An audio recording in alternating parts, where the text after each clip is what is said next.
morning, ladies and gentlemen. I hope that you are doing fantastic this Monday morning. I hope that you are doing great. And happy new month. Officially, welcome to the month of December. This is the first Monday of the month of December, despite in being the fourth day of the month of December. It's definitely the first Monday that we are here. Merry Christmas in advance. Happy December. Happy new month. I hope that you are doing amazing. But just before we get to Christmas, there are a few good days that we can still make use of, do some work, get some cash, get that bag that you have been looking for the rest of the year. So we still have a number of things that we can still do, but happy new month regardless. Welcome to the holiday season. I hope that you are doing fantastic, and if you're not, worry not. And even if you are at 60%, 70%, we are about to make it exactly 100 right here on Art and Culture Monday, because this is another Monday morning that we have been given to start it in the best way possible. If December had not yet started, it starts now. Okay, so karibuni sana. Of course, you are watching Art and Culture Monday on KUTV, and my name is Karen Blessing, and this, ladies and gentlemen, is the 49th time we have been here on this show on Art and Culture Monday, and because this is the 49th Monday of the year 2023, we started with you on Monday number 1. Thank you, by the way. Thank you for being here. Thank you for staying around. Thank you for keeping it Art and Culture Monday. So we have exactly 3 more Mondays to go. Can you remember when you were counting Monday number 3 with 49 more Mondays to go? Well, we've come a long way, because this is Monday number 49, and we have exactly 3 more Mondays to go to the end of the year, that is 2023. And we promise to make these 3 even better, even safer here, even more love surrounding this place, more entertainment, more warmth coming to your sitting room, because lazima tumalizie na nguvu, So happy new month, happy 49th Monday of the year. You have made it this far. A big congratulations to you. Again, this Monday we have an amazing show lined up for you. Kama kawaida, like we have done all the last 49 of them, we have yet another epic show that has been lined up for you. We will start kama kawaida, of course, like we always do, by looking at our roads, getting to understand how traffic is doing this morning on wherever you are at, but more specifically to the routes that head into the CBD, because that's where most of the traffic is. So it's not been raining for a bit, at least areas within Nairobi, Kiambu, around, but we want to know still how traffic is doing on that side. Kids are still at home. This is their favorite month of the year, so we want to understand how traffic is doing with all of those factors in. Okay, apart from that, we are going to be taking a look at the news making headlines, because we have to keep you posted. We have to keep you understanding exactly what is happening in the country, who is saying what about what, and what is affecting you, because at the end of the day, you and I are Kenyans, so we need to understand what is happening right here, and even globally around the world, globally around neighboring countries, to get to understand just what is happening around us. So we are going to take a look at that, and then we're going to be seated down with our guests of the day, and today the guest list is hot. All right, you cannot afford to miss these ones, and we have a mix of everything. We have a mix of good music, we have a live performance, and then we have, of course, our play of the day. You know we love to talk plays right here on Art and Culture Monday. So we have a play that we are going to be talking about. So you need to stick right there. And this one is definitely mind-boggling. It's going to make you think a little bit, and we are going to be seated down for that conversation. So we're going to have an amazing time. There's going to be music, there's going to be conversations, there's going to be education as well as entertainment right here on Art and Culture Monday. And after we do that, we are going to be getting to our art calendar of the day to let you know where you can be. It's a month of December. This is the month where our art calendar is usually full. We have places for you to go. We have places for you to go. We have people for you to engage with. We have people for you to network with. So stick around. Mahali hapo 9:30, 9:40. We're going to be talking about our art calendar, and we're going to be telling you everything about where you can go and have a good time. That is the show, ladies and gentlemen. So right about now, without wasting any more time, karibuni sana to Christmas, karibuni to December, and karibuni to Art and Culture Monday.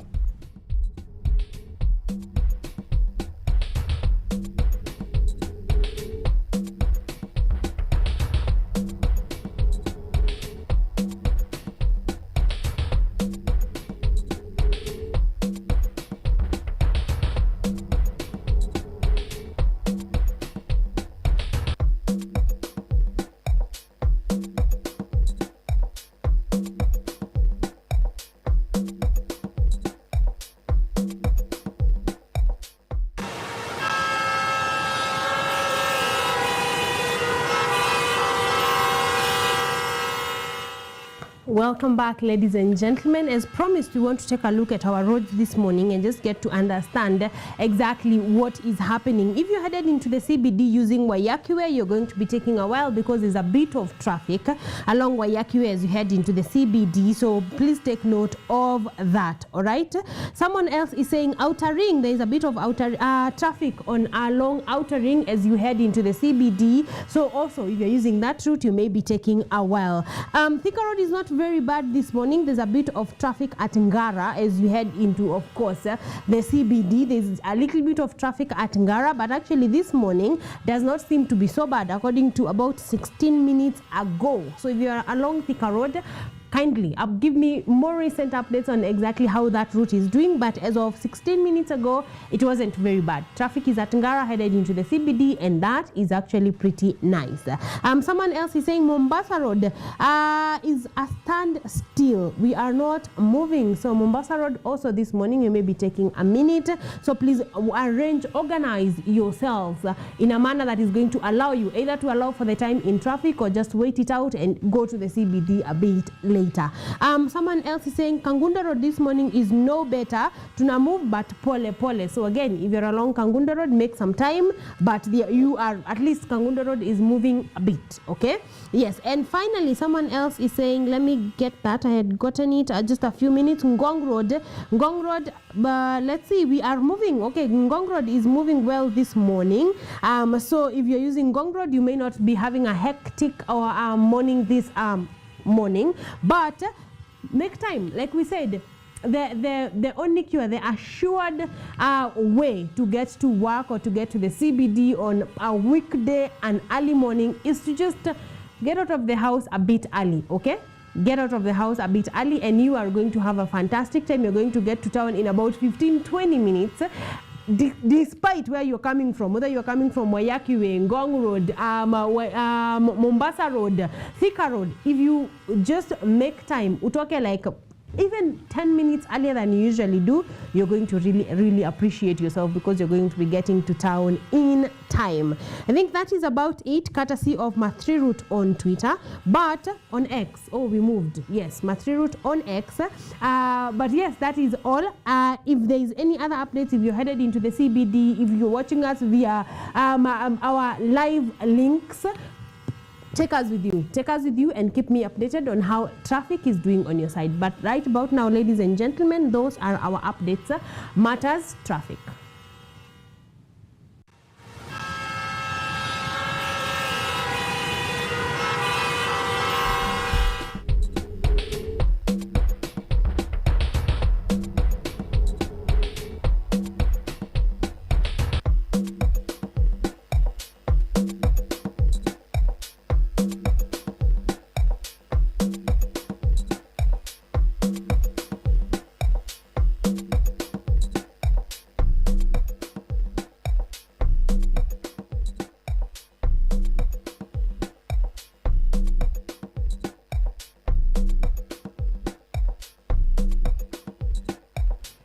Welcome back, ladies and gentlemen. We are at 36 minutes past 7 a.m. We are setting foundation for the show that is Art and Culture Monday because as promised, we have a lineup that is blazing hot. This one is going to leave you educated and entertained, and just your Monday will begin way better if you're part of the Art and Culture Monday family. So, karibuni sana. Like I said, we have a fantastic show that is lined up for you. We are going to start, of course, we have done our traffic updates courtesy of X, and then we are going to be understanding exactly what is happening in the country on our news updates. So we will have them, we'll give the updates to you in the course of our show. And then of course we are going to be having our guests of the day. And like I said, today, one, we are going to be talking about our favorite thing. We are going to be talking about another play. Yes, yet another play. And this one is like I said, it's going to get your mind going because it's called My Dad Can Beat Your Dad.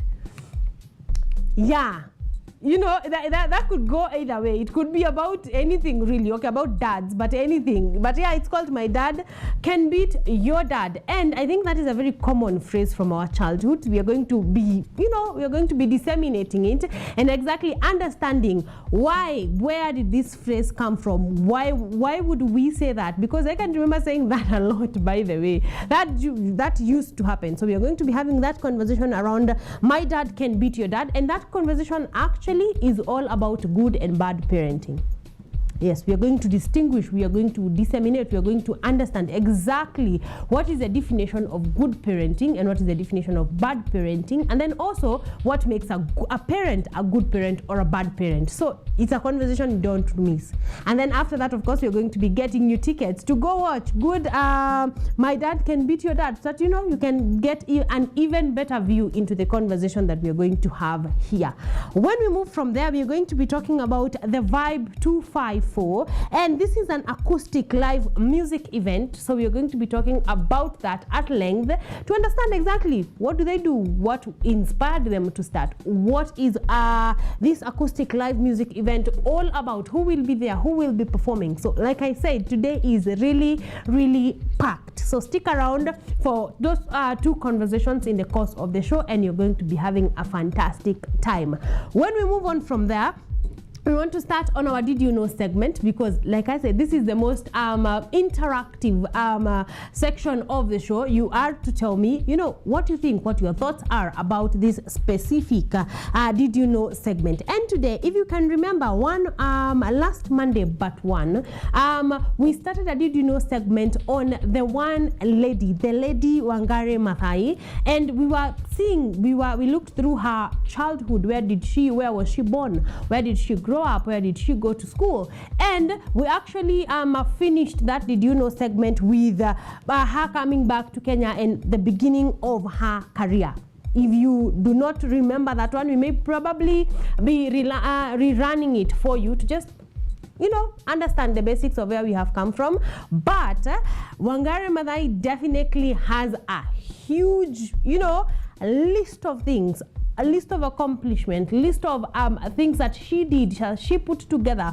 Just even apart from, she was very passionate, one, about women, and two, about trees, about the environment, not necessarily trees, but trees are part of the environment. So about women and about the environment. And there's a lot that went on into her life. So we want to get into that, disseminate it a little bit, get to understand what this power lady was all about. So we will start with the first Did You Know, starting with where was she born, who were her parents, and then we will move on into the great life that she did live. So right about now, ladies and gentlemen, jumping right onto our Did You Know segment, and today we get to know Wangari Maathai.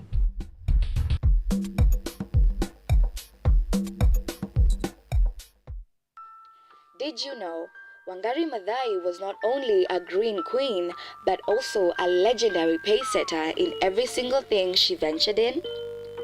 Wangari Maathai was born on the 1st of April 1940 in the village of Ihithe, Nyeri district in the central highlands of the colony of Kenya. Around 1943, Maathai's family relocated to a white-owned farm in the Rift Valley near Nakuru, where her father had found work. Late in 1947, she returned to Ihithe with her mother, as two of her brothers were attending primary school in the village and there was no schooling available on the farm where her father worked. Shortly afterward, at the age of 8 years, she joined her brothers at Ihithe Primary School. As the end of East African colonialism approached, Kenyan politicians such as Tom Mboya were proposing ways to make education in Western nations available to promising students. John F. Kennedy, then a United States Senator, agreed to fund such a program through the Joseph P. Kennedy Jr. Foundation, initiating what became known as the Kennedy Airlift or Airlift Africa. Maathai became one of some 300 Kenyans selected to study in the United States in September of 1960. After a 2-month job search, Professor Reinhold Hoffmann from the University of Gießen in Germany offered her a job as a research assistant in the microanatomy section of the newly established Department of Veterinary Anatomy in the School of Veterinary Medicine at the University College of Nairobi. In April 1966, she met Mwangi Maathai, another Kenyan who had studied in America, who would later become her husband. She also rented a small shop in the city and established a general store at which her sisters worked. In 1967, at the urging of Professor Hoffman, she traveled to the University of Gießen in Germany to pursue a doctorate. She studied both at Gießen and the University of Munich. In the spring of 1969, she returned to Nairobi to continue her studies at the University College of Nairobi as an assistant lecturer. In May, she and Mwangi Maathai married. Later that year, she became expectant with her first child, and her husband campaigned for a seat in parliament, narrowly losing.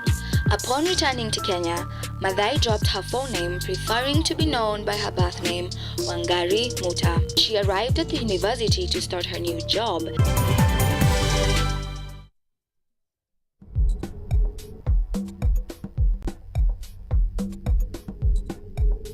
Ladies and gentlemen, was the part one of us getting to know Wangari Maathai. So from when she was born, who were her parents, where she did go to school, and learning that she actually landed at later landed at the University of Nairobi. So we are picking it up from there. The part two is going to be all about her career. Well, a little bit about her marriage life, but a lot about her career and how she moved from this department to the other department, mostly involving women and the environment. So let us get to see that, because we had our part one last Monday, part one. So right about now, the second part, or the second part of the life of Wangari Maathai.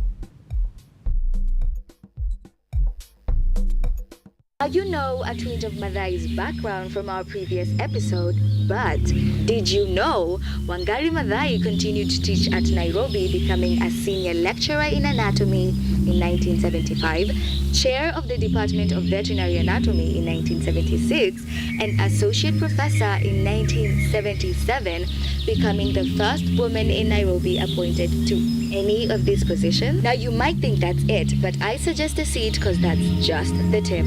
Now, during this time, she campaigned for equal benefits for the women working on the staff of the university, going so far as trying to turn the Academic Staff Association into a union to negotiate for benefits. In addition to her work at the University of Nairobi, Maathai became involved in several civic organizations in the early 1970s. She was also a member of the Kenya Association of University Women. Following the establishment of the University Liaison Center in 1974, Maathai was asked to be a member of the local board, eventually becoming board chair. The Environment Liaison Center worked to promote the participation of non-governmental organizations in the work of the United Nations Environment Program, UNEP, whose headquarters was established in Nairobi following the United Nations Conference on the Human Environment held in Stockholm in 1972. Maathai also joined the National Council of Women of Kenya, NCWK. Through her work at these various volunteer associations, it became evident to Maathai that the root of most of Kenya's problems was environmental degradation. In 1974, Maathai's family expanded and her husband campaigned again for a seat in parliament, hoping to represent the Langata constituency, and won. During his campaign, he had promised to find jobs to limit the rising unemployment in Kenya. These promises led Maathai to connect her ideas of environment restoration to providing jobs for the unemployed, and led to the founding of EnviroCare Limited, a business that involved the planting of trees to conserve the environment, involving ordinary people in the process. This led to the planting of her first tree nursery, co-located with the government tree nursery in Karura Forest. EnviroCare ran into multiple problems, primarily dealing with funding, and ultimately failed.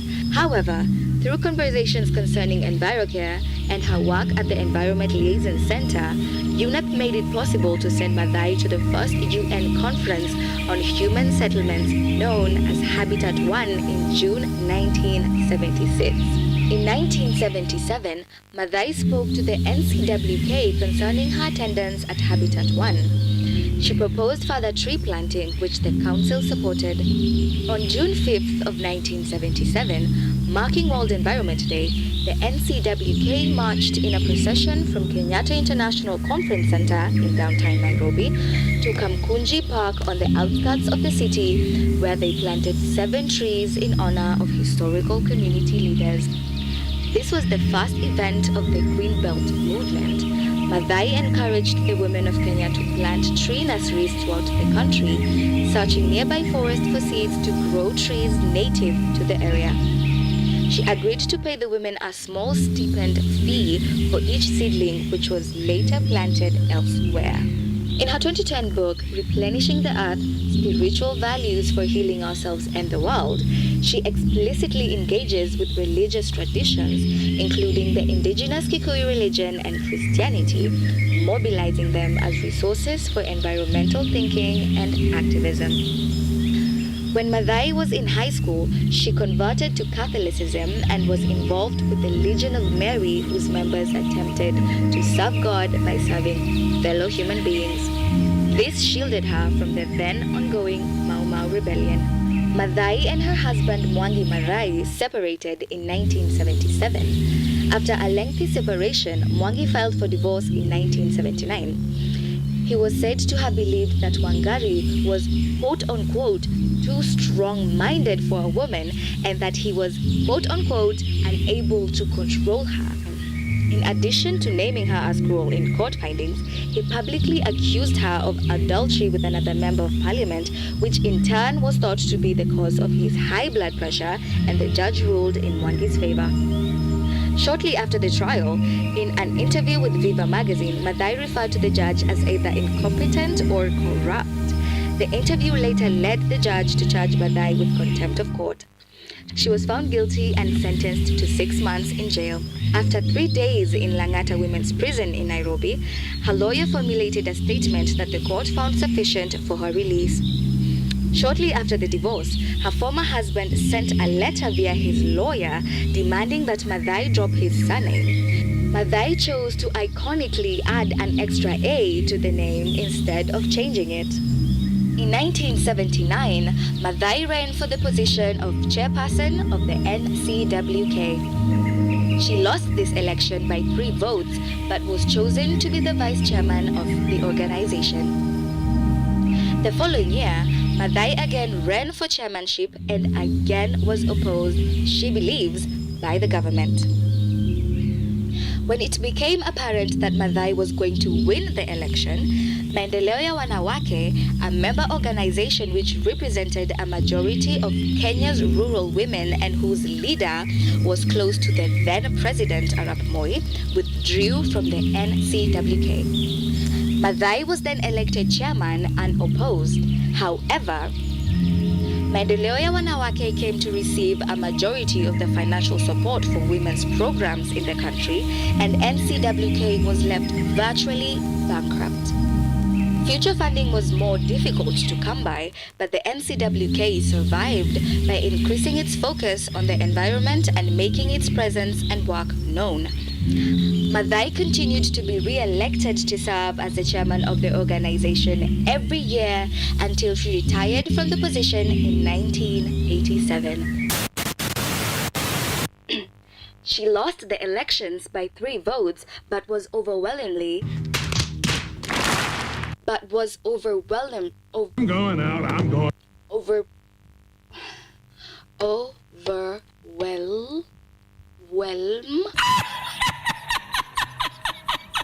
A few moments later.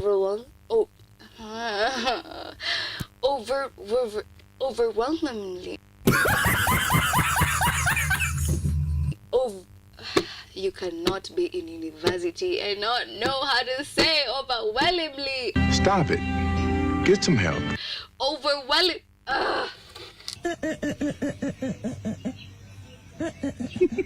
You wonder. Got him! Got him!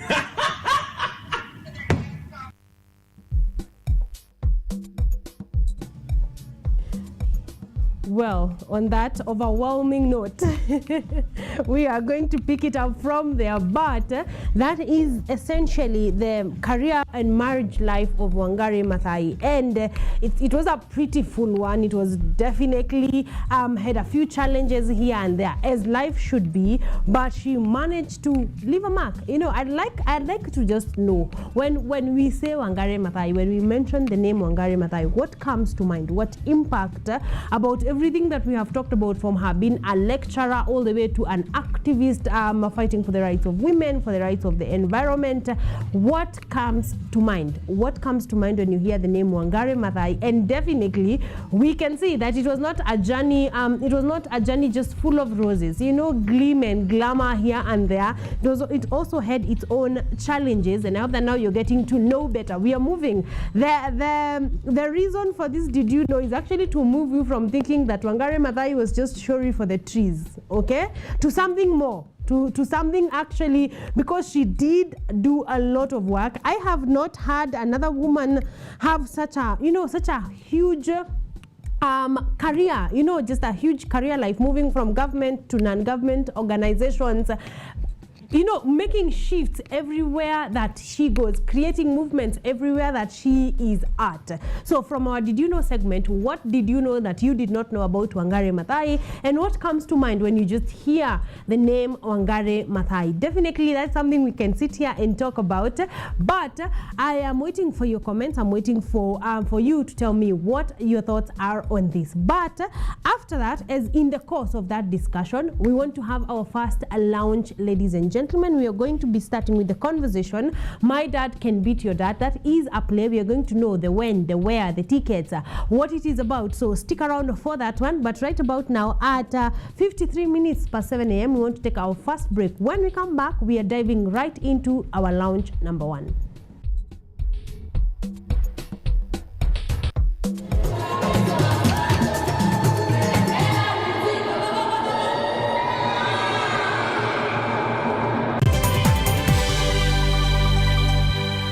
From the farm to the consumer, we explore agribusiness opportunities right here with you. Changamoto lingine ni soko. Soko saa ingine bei inashuka tu drastic, kama saa hii hoho imeshuka chini.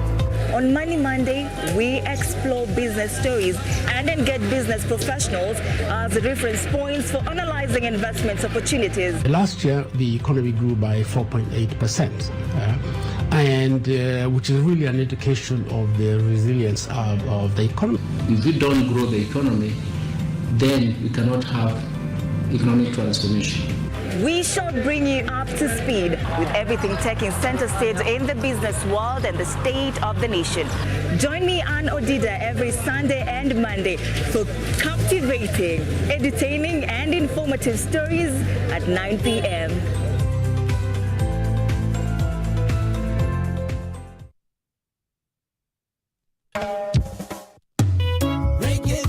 You know, reggae music wasn't the most popular music in my neighborhood growing up. And I discovered it on the radio, and from the first moment, just couldn't stop listening. Many people express themselves through music. Music is a freedom of expression. We want the music to reach the people. They see me smile, but they don't know what I feel inside.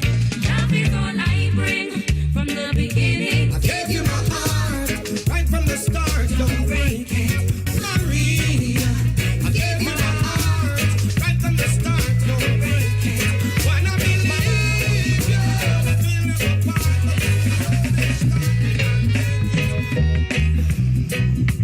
I'm an African. So when you are sad and you listen to this song makes you happy, feel encouraged. The song gives you hope for a bright future. Message to the world. All talent, there's always room for improvement. To have faith. We can be lazy and wait until it's over, or work hard and, try to be ready whenever there is something to do. We can just be on point. So we need to join hands and realize that together we can achieve. For John so loved this world now, he gave his only begotten Son. Whosoever will believeth in him should not perish but live. God did not send his Son to come free, condemn this world, but through him this world might be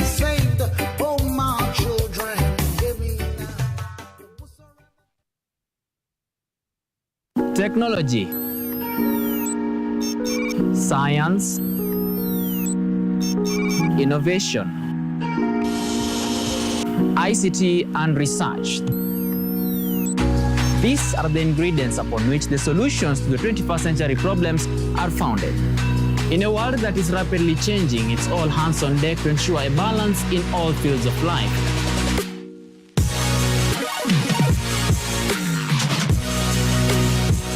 Women, young and old, are also in the front line, breaking the glass ceiling, becoming thought leaders in the larger tech space.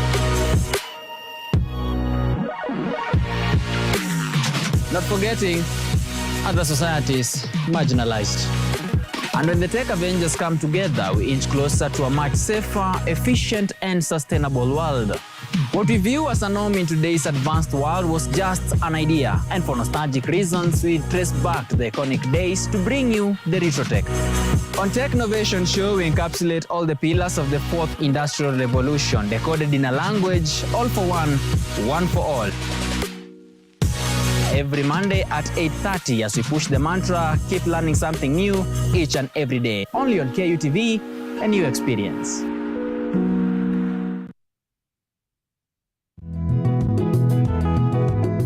Kutoka kuwa jamii ya kuhamahama na sasa kujumuisha kilimo katika mitindo yao ya maisha. Kwenye toleo la kaunti ya Narok, hii ni Boresha Kilimo, kwani afya bora ni kilimo bora. Kwani kilimo ndicho huboresha maisha.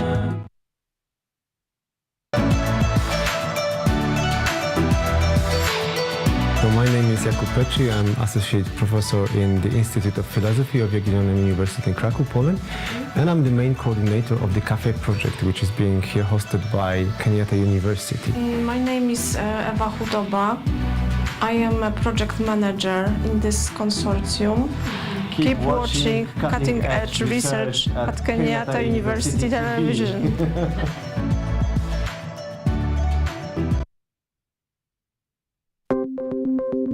Maelfu na maelfu ya wahamiaji wakiwa na watoto kutoka nchi za Amerika ya Kati wanaendelea kuwasili kwenye mpaka kati ya Marekani na Mexico. But folks, I'm going. Thank you very, very much. I appreciate it. Thank you. Ni habari kutoka pembe zote duniani. Pepo Power si vuguvugu. Pepo Power ni idea. Sazidi ananyonya, hanyonyi vizuri, anakuwa hayuko comfortable. Jeshi la Jamhuri ya Kidemokrasia ya Kongo linapambana na waasi wa ADF. Kwa sasa wanatoa wito kwa mashirika, makampuni na vile vituo vya uchukuzi. Mambo mengi yatakwenda kama yalivyopangwa. Hapa ni kuna mmoja wa viongozi wa chama cha wavuvi katika eneo hili. Zaidi tunajaribu kuwapa chanjo ili ina boost ama inanyanyua kinga ya mwili, ndio inaenda kupelekea kupambana na virusi. Ni Duniani Leo, Jumatatu mpaka Ijumaa, moja kwa moja kutoka VOA Swahili, Washington DC.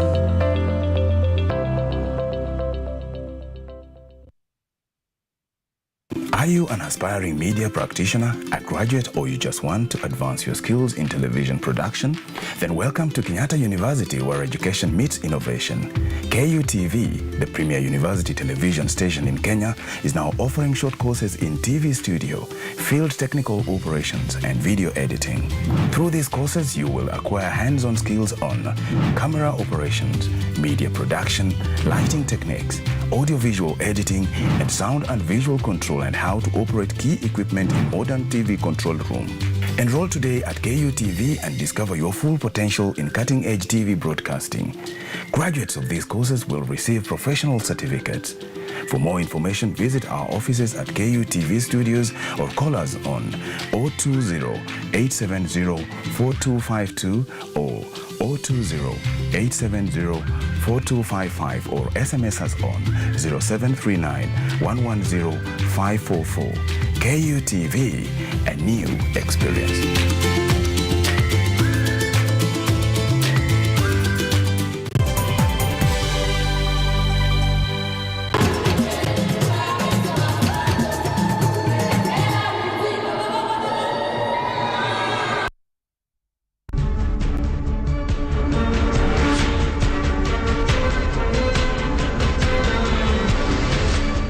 Welcome back, ladies and gentlemen, and welcome to the second hour officially to On Art and Culture Monday, because we are at exactly 2 minutes past 8 a.m. and we are doing amazing. Our first hour has definitely been ground layering, you know. So we are here now. We are about to start our first conversation of the day, and like I said, we are going to be talking about the play that is called My Dad Can Beat Your Dad. And I'm not alone in studio. I am with two amazing minds, creatives in studio, to help me, you know, talk through and just walk through My Dad Can Beat Your Dad, this phrase and the play that has come out of it. They're going to be telling us everything that we need to know. And since they're here, without further ado, good morning, guys. Good morning. How are you doing?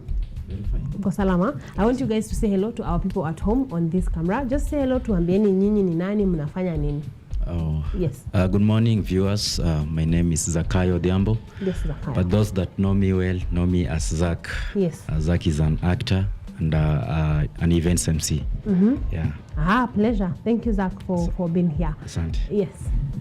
Good morning, KUTV. Good morning. My name is Prudence Moniki. I am a student and at KU, actually, and I am an actor. It is a talent, it is a hobby, and yeah, it's something I love doing. Yes. Our pleasure. It's a pleasure definitely to have the both of you here. And I'm glad that you guys are, you know, have done a bit of acting even before this current play. So acha tuanze na Zak, because I feel like your history is longer. When did you get into the industry acting? Well, let me say from high school. Yes. During my while in Form 2. Mm-hmm. So that's when I discovered the passion in acting. Mm-hmm. When I joined KU, so because I was also a student at Kenyatta University. Yes. So in my second year, I joined a theater group known as Talent House Production. Mm-hmm. So they helped me through the journey of nurturing the talent. I withdrew some time back in 2017, mm-hmm. but came back again in last year. Yes. Yeah. So since then, why the long break? Just challenges here and there, Mm-hmm. going back to studies. Mm-hmm. You know, the challenge that comes with academics. Sometimes you have after school fees kidogo, Mm-hmm. urudi shule. Yeah. Yeah. Okay, but then you are back. But now I'm back fully. Yes. Yeah, Karibu as a sana. full-time actor. How are you? How are you finding it? Well, the acting industry is changing. Mm-hmm. Actually, it is changing very rapidly. Mm-hmm. And as an actor, as a stage performer and a film actor, you just need to know the dynamics and how the industry is shifting. Mm-hmm. But I can say generally the Kenyan acting sector is really evolving at a rapid speed. Yes. So you have to be updated with what is coming and knowing how to please your audience. Actually, it is a matter of ensuring that you not only entertain your audience, but you also educate the audience. Yes. Yeah. Wow, nice. I hope that you guys are picking a thing or two from here. Prudence, what sparked your interest in acting? So I believe I've been an actor for as long as I can remember. Mm-hmm. Well, basically, I joined acting ever since I was in primary. Yeah. I used to go to those festivals, drama, music. In high school, I was also part of the drama team. And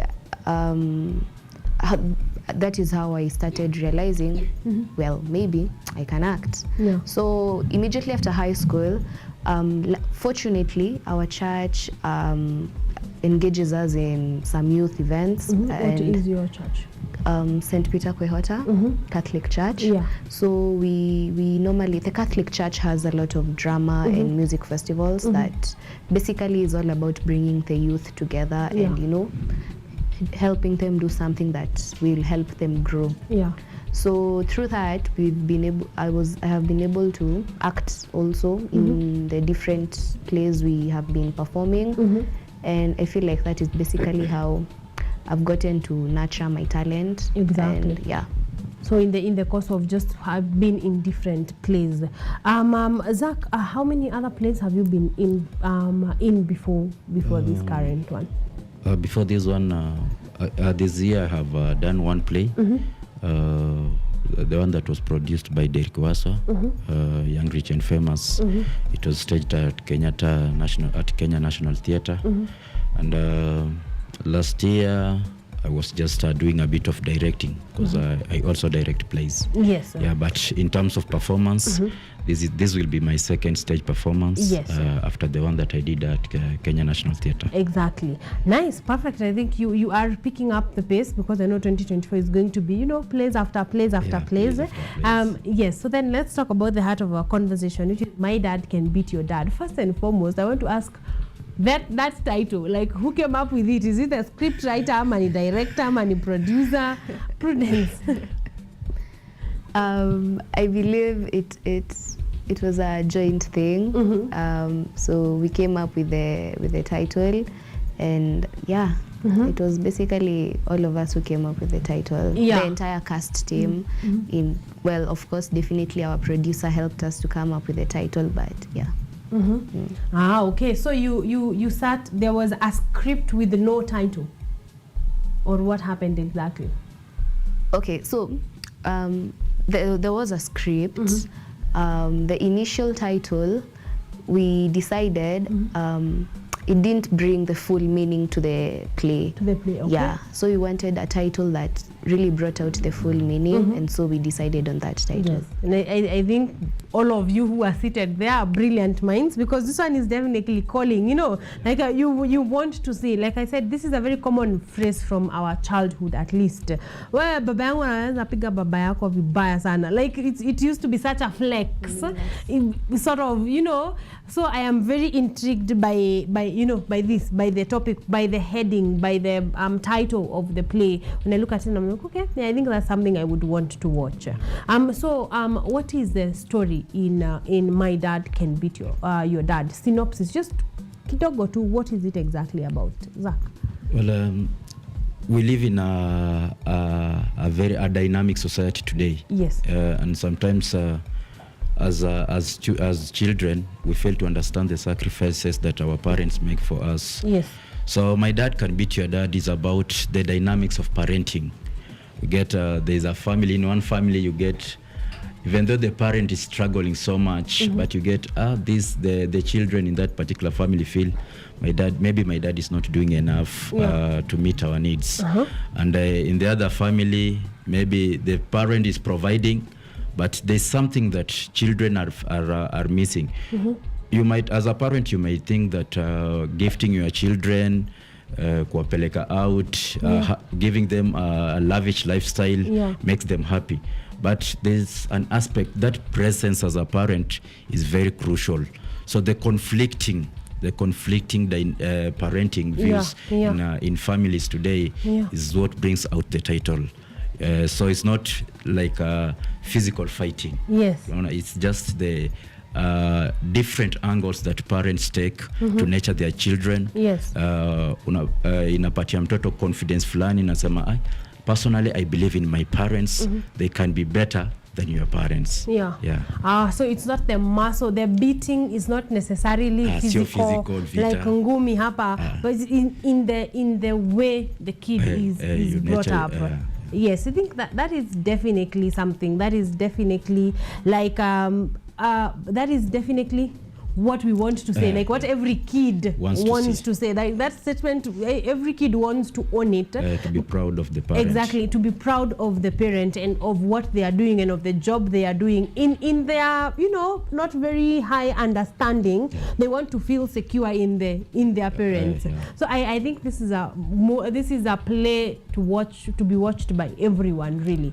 Because hata kama you are grown up, I believe you are a kid, you are someone's child, by the way, or you're someone's parent. So either way, all of us fit.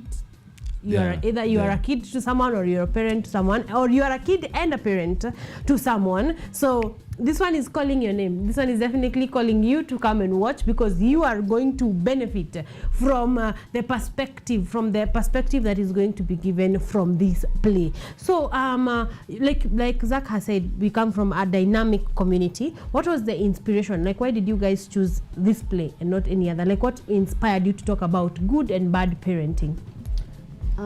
So what inspired us to talk about it was that you find that right now all of us are coming from different backgrounds. All of us have different parents, and then we all come together and merge in one common community, one common society. And what this person is doing, what this person is complaining about is happening at home is not what the same person is complaining about. We all have different things that we are feeling. We all have different things that we would want to happen to us. Yes. So we saw it fit that we bring them, both of them out. We showcase what people are feeling out there. Yeah. So that you get to see that everybody has challenges, and there's a way we can combat all of them. It doesn't have to be something that it's only specific to you. Yes. You can combat the challenge together. We can all combat the challenges together.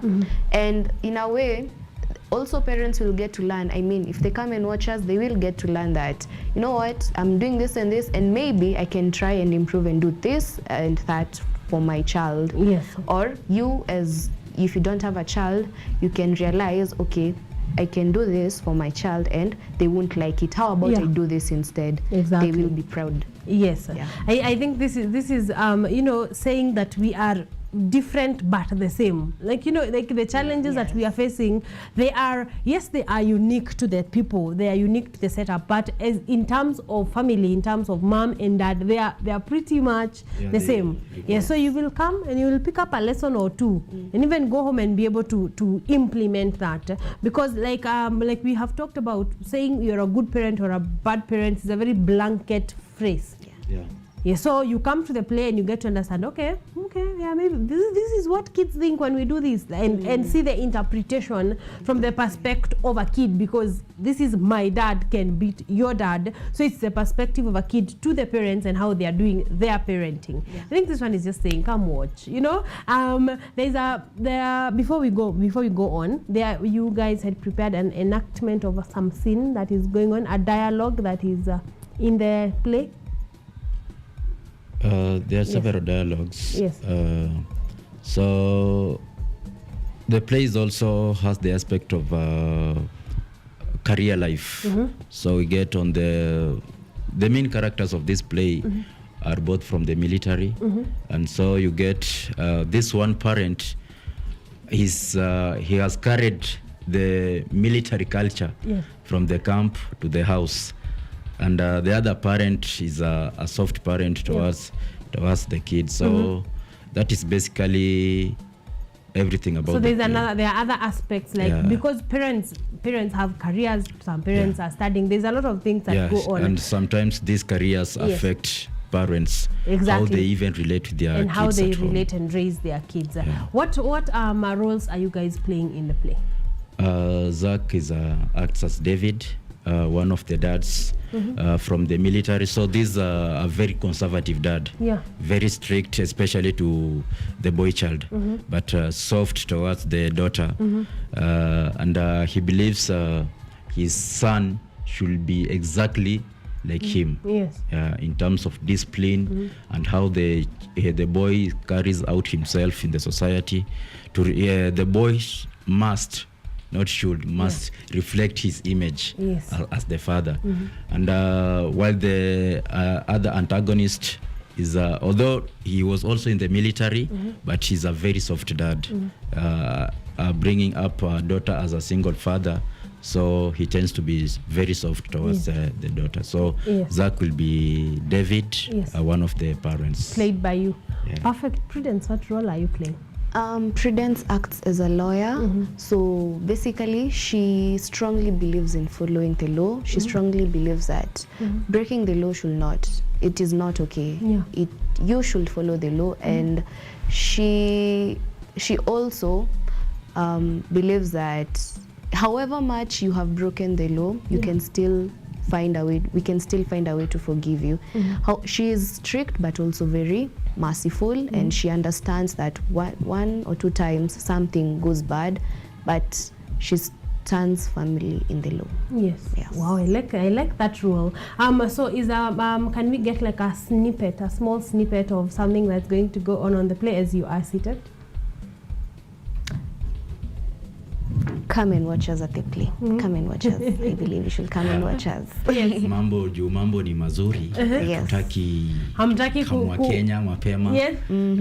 Mkuje mtu wale. Mtu anaweza sema tayari nishaona ni KUTV. So just come. We'll be at the Professional Center on the 10th. Yes. Come, learn, let's interact. Exactly. Because it is very educative, by the way. Yes. Yes. So they have said if you want to see us, they in fact do not want to give you a snippet. They'll give you the whole thing, on the day. So please come and attend. That was my next question, and I want us to repeat it just for us to get, because that is important information. Where will it be? When will it be? What time? And the tickets. Zach. The play is on this Sunday, yes, on the 10th at Professional Center.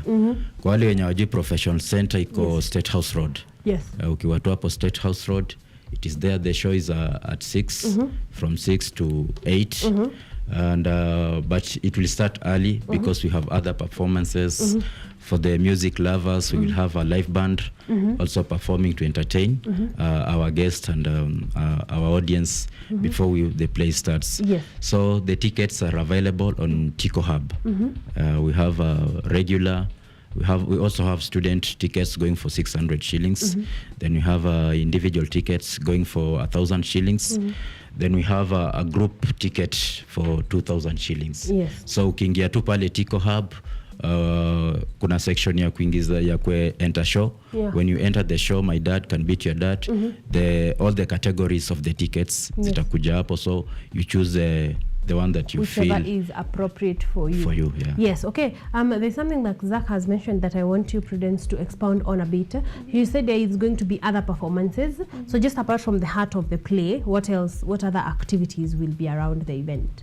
So in the show, we will be having a live band, like he said. Yes. We will also be having a jam session where people just get to basically groove, so that they can get ready for the big show.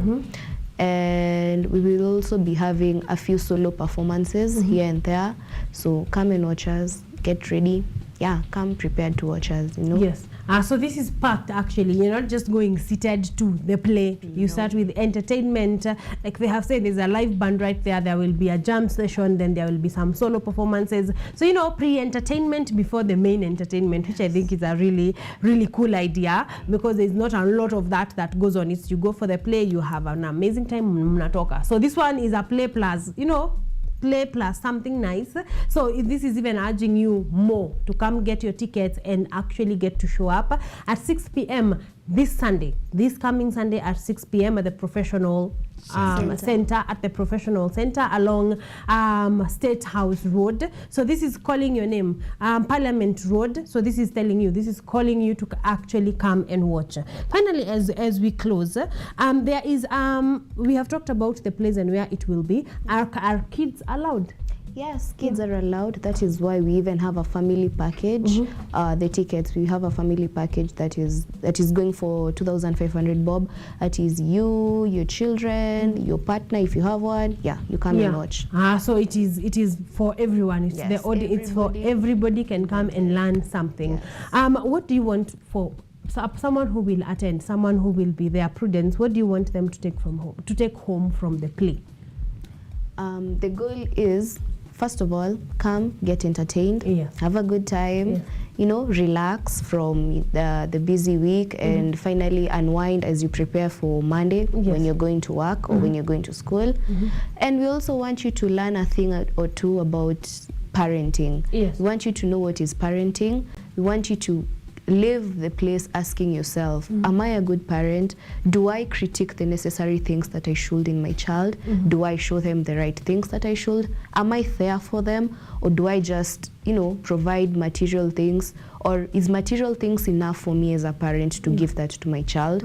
Basically, that is what we would like the audience to take home. Yes. Yeah. So this is definitely, this is for your life, for your family life, and it's a great setup because we are in the holidays and the kids are home, the parents are home, everybody can be available. So if you feel you need to tag along your family, because sometimes translating these lessons that you learn to someone who was not there is another whole task. Let's just all attend, then go home and discuss. That's exactly what you're looking for to do. Zach, are we getting tickets at KUTV Kenya?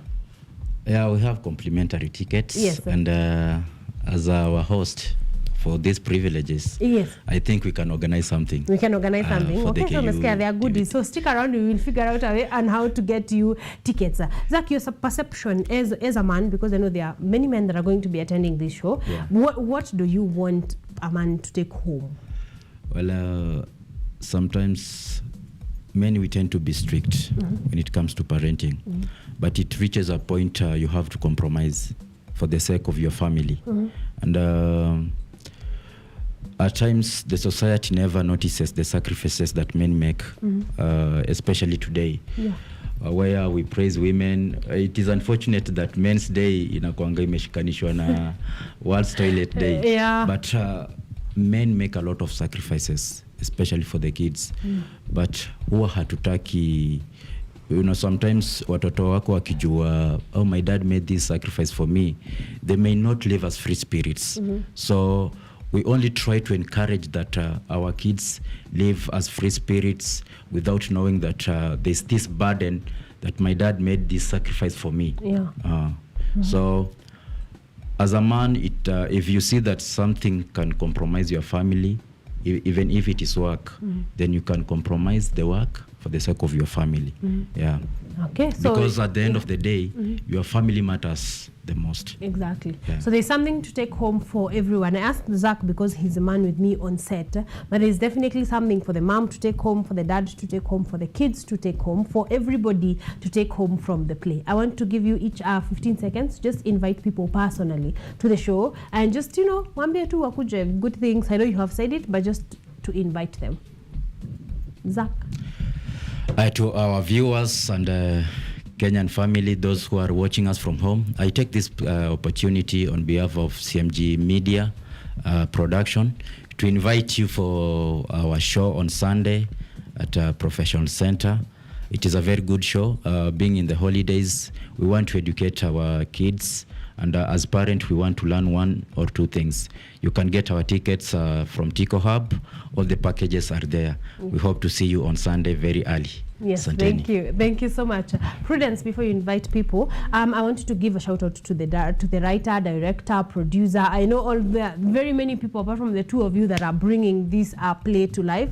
So please give them a shout out before you invite people to come for the show. So I'd like to give a shout out to our producer, Mr. Sadiq Sumba, our directors, Mr. Billy Onyango, our music, Mark Wabwire, and our music producer. Like I said, we'll be having a live band on set, so come and watch us. Mr.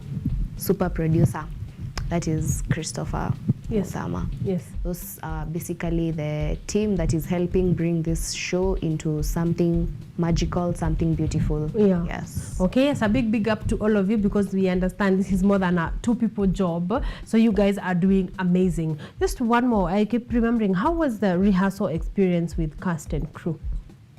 The rehearsal has been, it has had its ups and downs. How long was it? It has taken approximately 3 months to put this entire show together. Yeah, it has definitely taken time because we want to prepare the best thing, we cannot just call you guys to come and watch something that is under rehearsed, something that is not worthy of your value and your time. So it is something that we have really put effort into. I mean, 3 months of taking our time, putting something up together, something quite beautiful. Yes.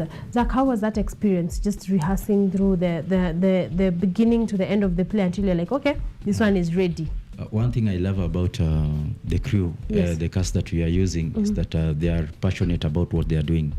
So they are there. They have always been there early, and it is good that even as a director, if you see a cast telling you, I think if we do this one will be good. Then you, as a team, you evaluate and you see, by the way, it is very good.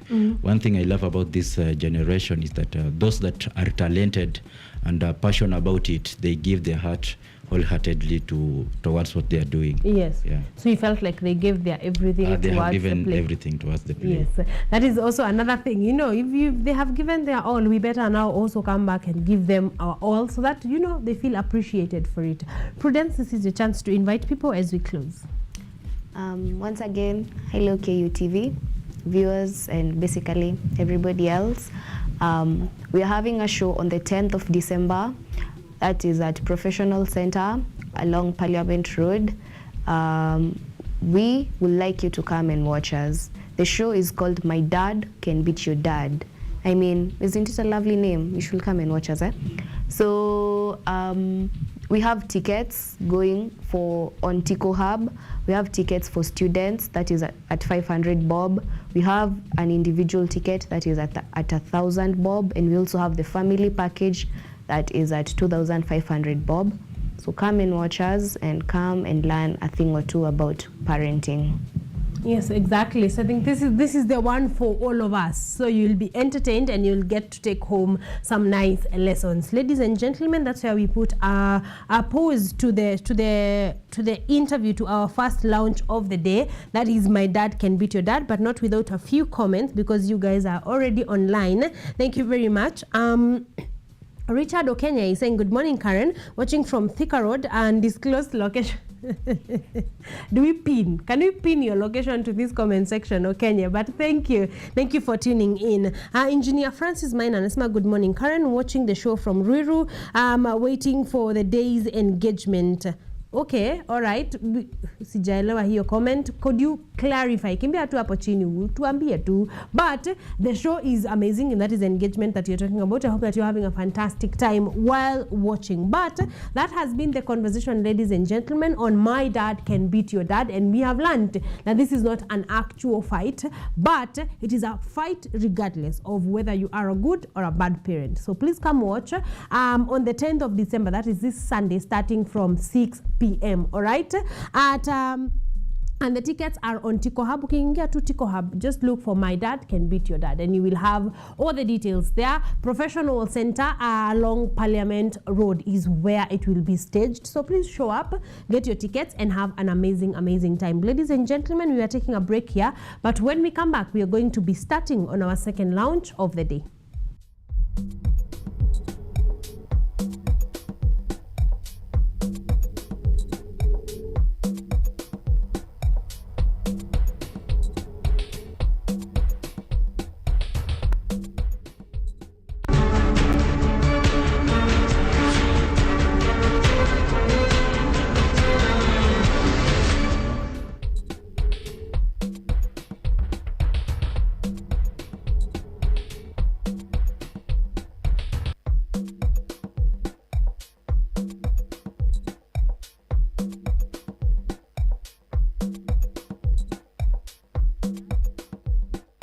Background from our previous episode, but did you know Wangari Maathai continued to teach at Nairobi, becoming a senior lecturer in anatomy in 1975, chair of the Department of Veterinary Anatomy in 1976, and associate professor in 1977, becoming the first woman in Nairobi appointed to any of these positions? Now you might think that's it, but I suggest a seat because that's just the tip.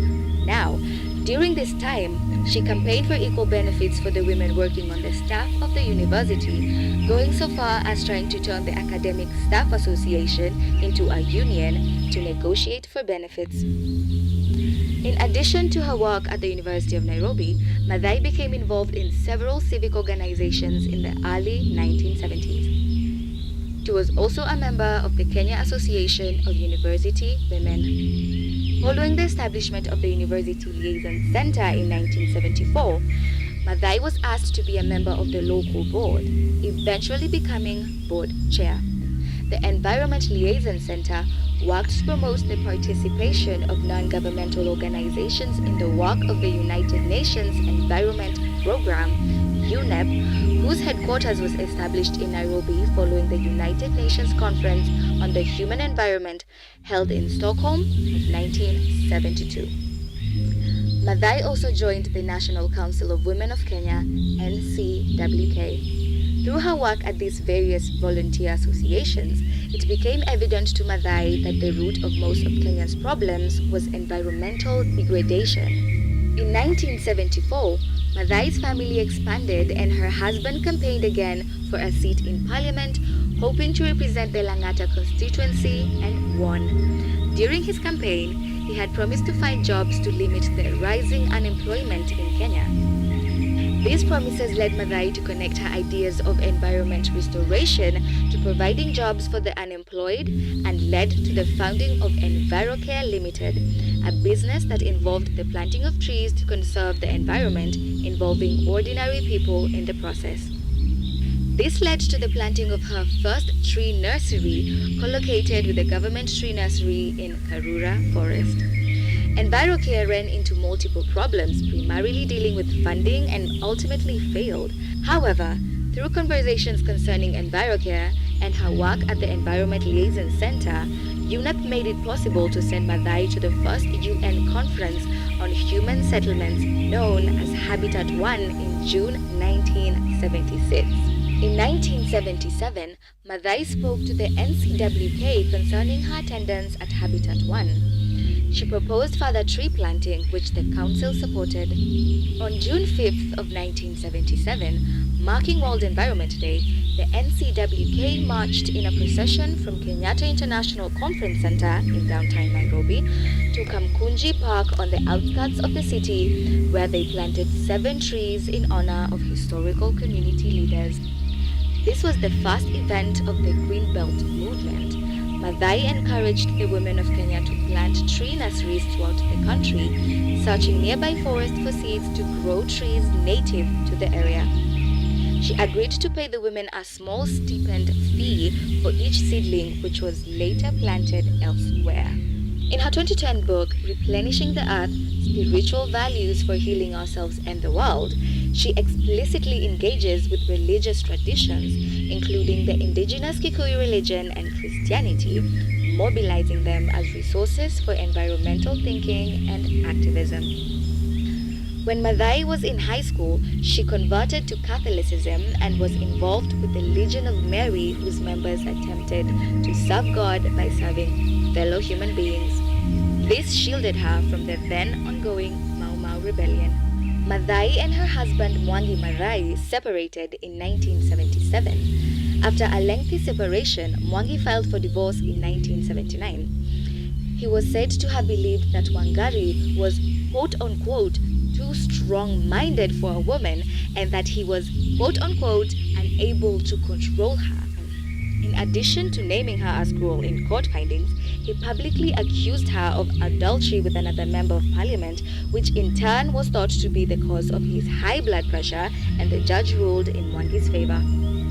Shortly after the trial, in an interview with Viva magazine, Madai referred to the judge as either incompetent or corrupt. The interview later led the judge to charge Madai with contempt of court. She was found guilty and sentenced to 6 months in jail. After 3 days in Lang'ata Women's Prison in Nairobi, her lawyer formulated a statement that the court found sufficient for her release. Shortly after the divorce, her former husband sent a letter via his lawyer demanding that Madai drop his surname. Madai chose to iconically add an extra A to the name instead of changing it. In 1979, Madai ran for the position of chairperson of the NCWK. She lost this election by 3 votes, but was chosen to be the vice chairman of the organization. The following year, Madai again ran for chairmanship and again was opposed, she believes, by the government. When it became apparent that Madai was going to win the election, Maendeleo ya Wanawake, a member organization which represented a majority of Kenya's rural women and whose leader was close to the then President Arap Moi, withdrew from the NCWK. Madai was then elected chairman unopposed. However, Maendeleo ya Wanawake came to receive a majority of the financial support for women's programs in the country, and NCWK was left virtually bankrupt. Future funding was more difficult to come by, but the NCWK survived by increasing its focus on the environment and making its presence and work known. Madai continued to be re-elected to serve as the chairman of the organization every year until she retired from the position in 1987. She lost the elections by 3 votes, but was overwhelming. I'm going out. I'm going.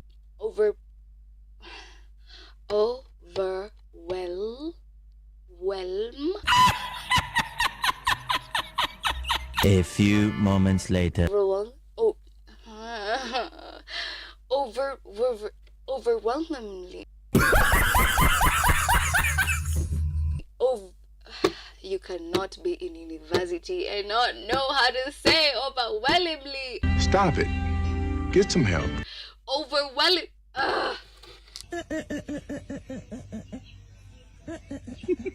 You wonder. Got him! Got him!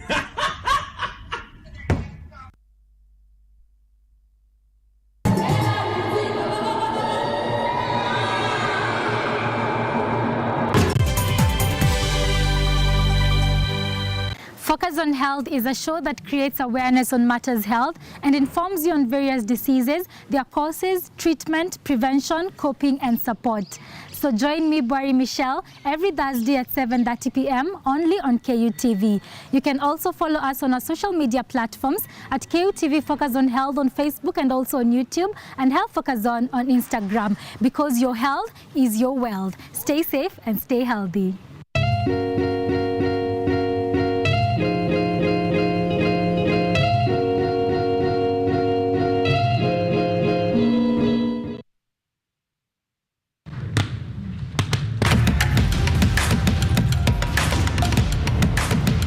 Access to knowledge, solution to unanswered questions.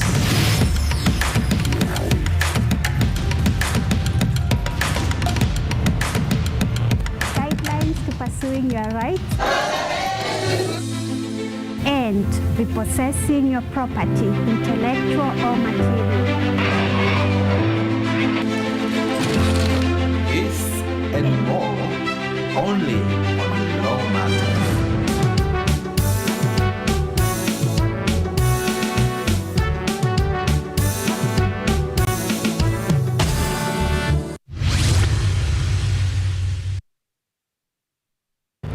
From the hospital corridors, we bring you experts to discuss issues affecting your health, from diet to mental health. The familiar and the ignored are both put into perspective. We then dive into the environment and look at the effects of climate change and its solutions. Join me, Mutegi K. Martin, every Friday at 9 p.m. as we learn on how to better our health while taking care of our environment. Only on KUTV.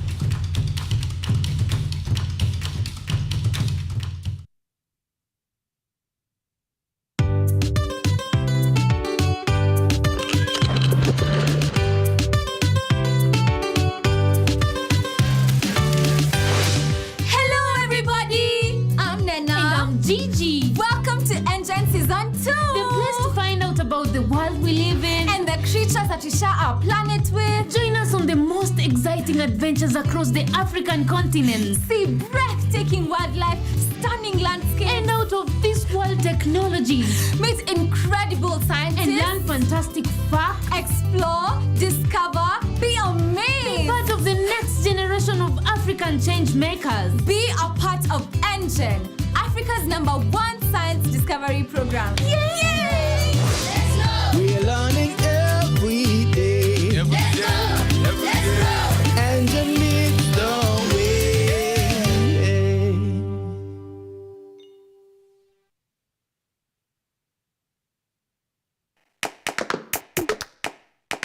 Baada ya kutafuta kazi, tunaweza kuanzisha miradi yetu ambayo ingetusaidia kubadilisha maisha ya wazazi wetu. Kwa vijana wenzangu, wengi wale hawana kazi, lakini ikiwa sisi wenyewe tutajiamini, tunaweza kujiajiri wenyewe. Afrika kwa kweli tuna mahitaji ambayo ukiyasuluhisha unaweza kuathiri watu kwenye bara hili. Bila uoga, watu huwa na uzalishaji zaidi, wanajawa na ujasiri, wanakuwa wabunifu na wanakuwa wenye maarifa. Niliamua kuacha kazi. Hata kama sitafanikiwa, nitakuwa nimejaribu, nitakuwa najua haiwezekani. Hakuna kitu cha ajabu hapa. Kila anayepata ufanisi hufanya kazi usiku na mchana. Kitu kitakusukuma na kuwezesha kupata maarifa ambayo hukuwa nayo. Tunajaribu kutengeneza kitu kitakachopita mipaka ya nchi hii. Ikiwa unataka kubadilisha ulimwengu, anza na nyumbani.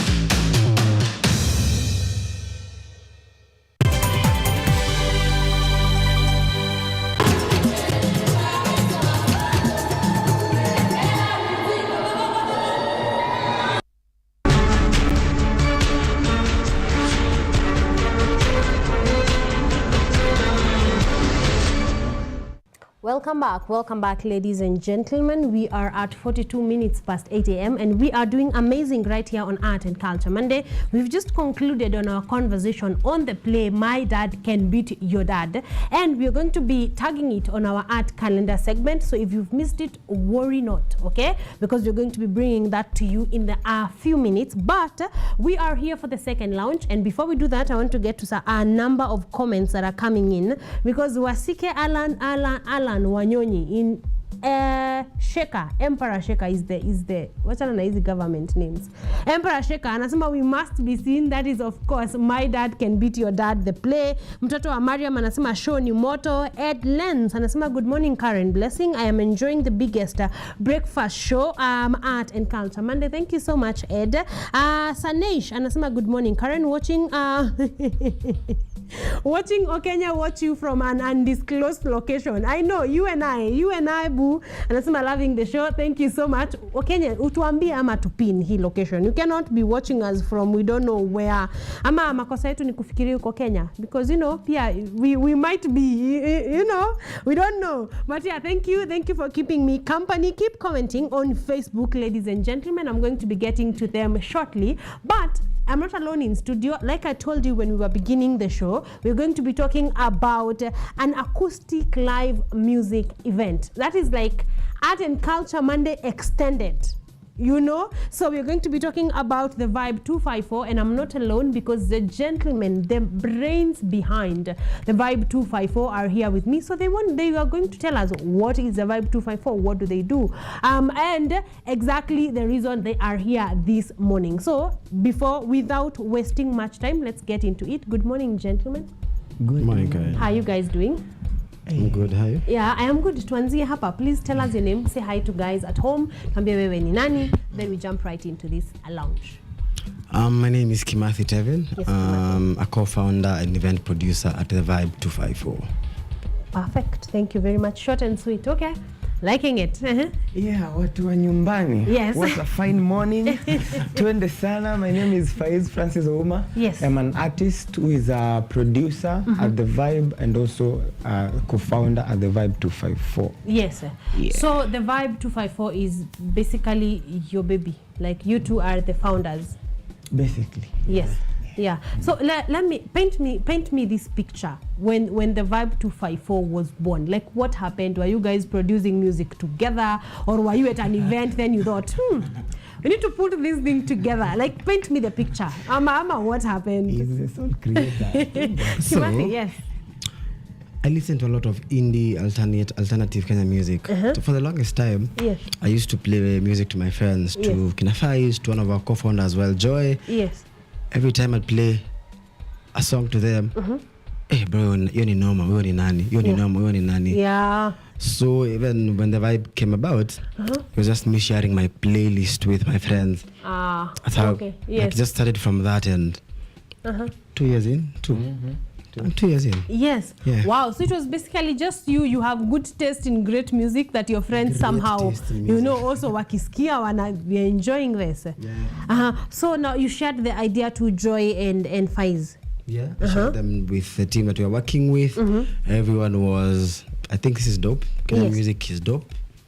Let's do this. Exactly. Yeah. And 2 years later. 2 years later, wow. Here we are. I'm loving it. What were your thoughts, Faiz, on when he shared? So, boy, he has an amazing playlist. So every time we meet up, playlist yake ndio noma. Yes. And then it's like, guys, we can do. Also, he can sing. Yes. You know? So ako like, ni wale wasengome ki play, you'll just hear his voice huko nyuma akiharmonize, and then you're like, bro, see, you just sing. Yes. So when he told me this idea, I was like, I've never done this before, and as a creative, why not? Let's make it an event. Yes. Let's call it the Vibe 254. Yeah. Alafu tukaongea na Joy Mune, and yeah, we are at tuko kwa our 5th edition. Yes. Yeah. Ooh. Also, yes, we're going to talk about that but a bit later. I realized in 2 years you guys have had 5 editions, which is like amazing. 4. So this is going to be the 5th one. That is amazing. Usually most editions are once a year. So we're going to be talking about how much it takes to put that together. But before we do that, the Vibe 254, the name, the Vibe 254, How did it come about as well? I'm gonna throw him under the bus since Yes. he came up with the name. Yes. I'm very poor at okay. coming up with Fine. titles. Tell us. Yes. So tuko hapo we like, so event inaitwa nini? Yeah. And then we threw in a lot of names, and then your time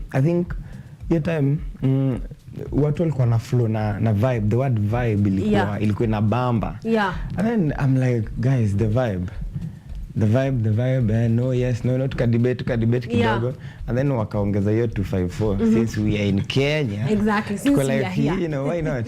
So tulikuwa too creative, tuna jiggle our minds and yes, because actually, you know, when I heard about it, I was almost like, this name wasn't taken because it's a very common word to the ears. You know, vibes, the vibe. I was like, that name wasn't taken, and these guys must, you know, they jumped on their chance, and it is because the whole event is basically about vibes. Yeah, so it's feeling like it's a vibe to even be here right now. So then the name was born. Then you started. So tell me, how do you make an acoustic live music event? Like, how does it look like? Now or then? Then. Let's start from then. Like because you know, when you're saying let's start a music production company, when you tell me that, I know how that looks like.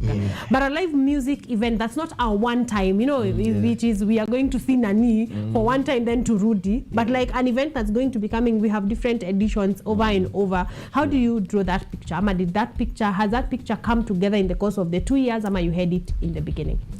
It's become easier, more clearer within the course, within the 2-year period.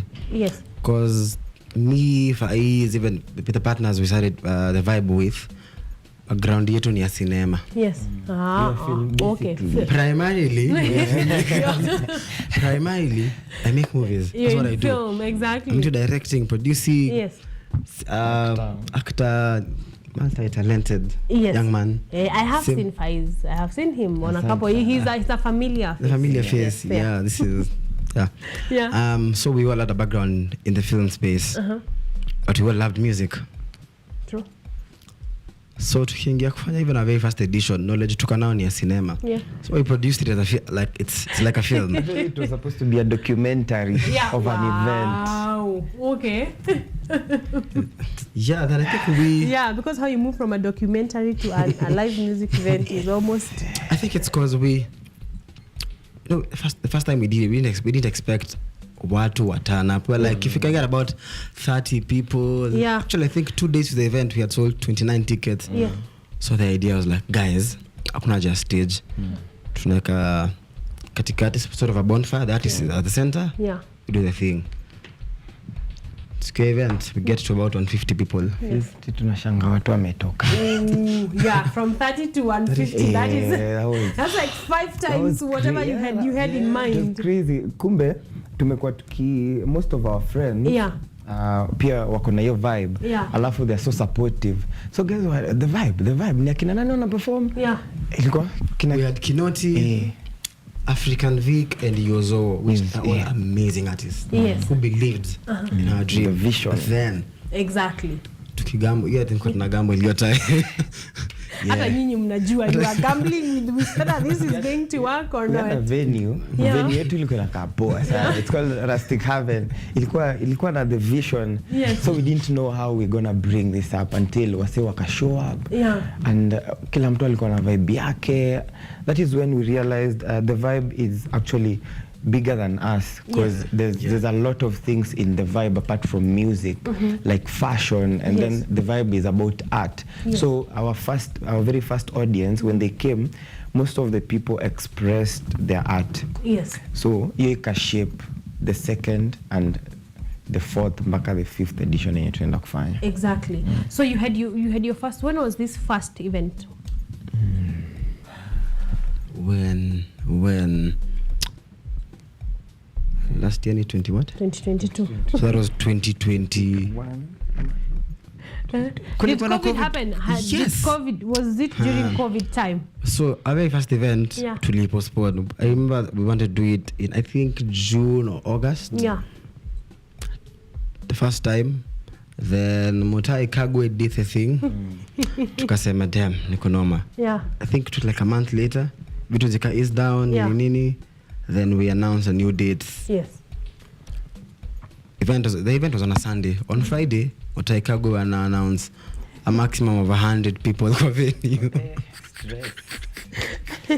But it worked. Yeah. But you found a way for it to work, because that is during COVID, so that means you guys went through COVID pamoja, and then through the second edition and the third and the fourth.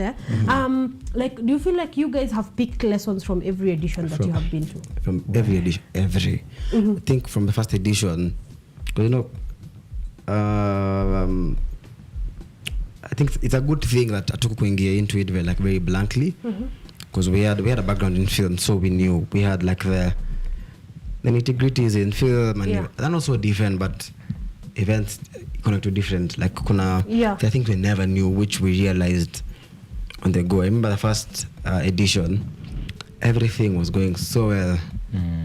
So Nika decided, guys, let me step out. I'm coming back in a few. Alienda kuchange nguo. Apige luku ya event. Apige luku vizuri. Aache kukaa kama alisurpriseiwa na event. So I leave, I come back I think 30-45 minutes later. From the gate natafuta kila mtu. Kimathi. Stima imepotea. Yeah, there's nothing, there's no bigger gloom to an event than power kupotea. Bro, alafu hatuko na plans za generator. Hatujaita fikiria stima ingepotea. Stima inapotea aje. Hii siku out of all days.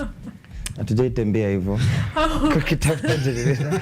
But the good thing is the people we had, I think they read the energy, because we had African Vic performing without the lights.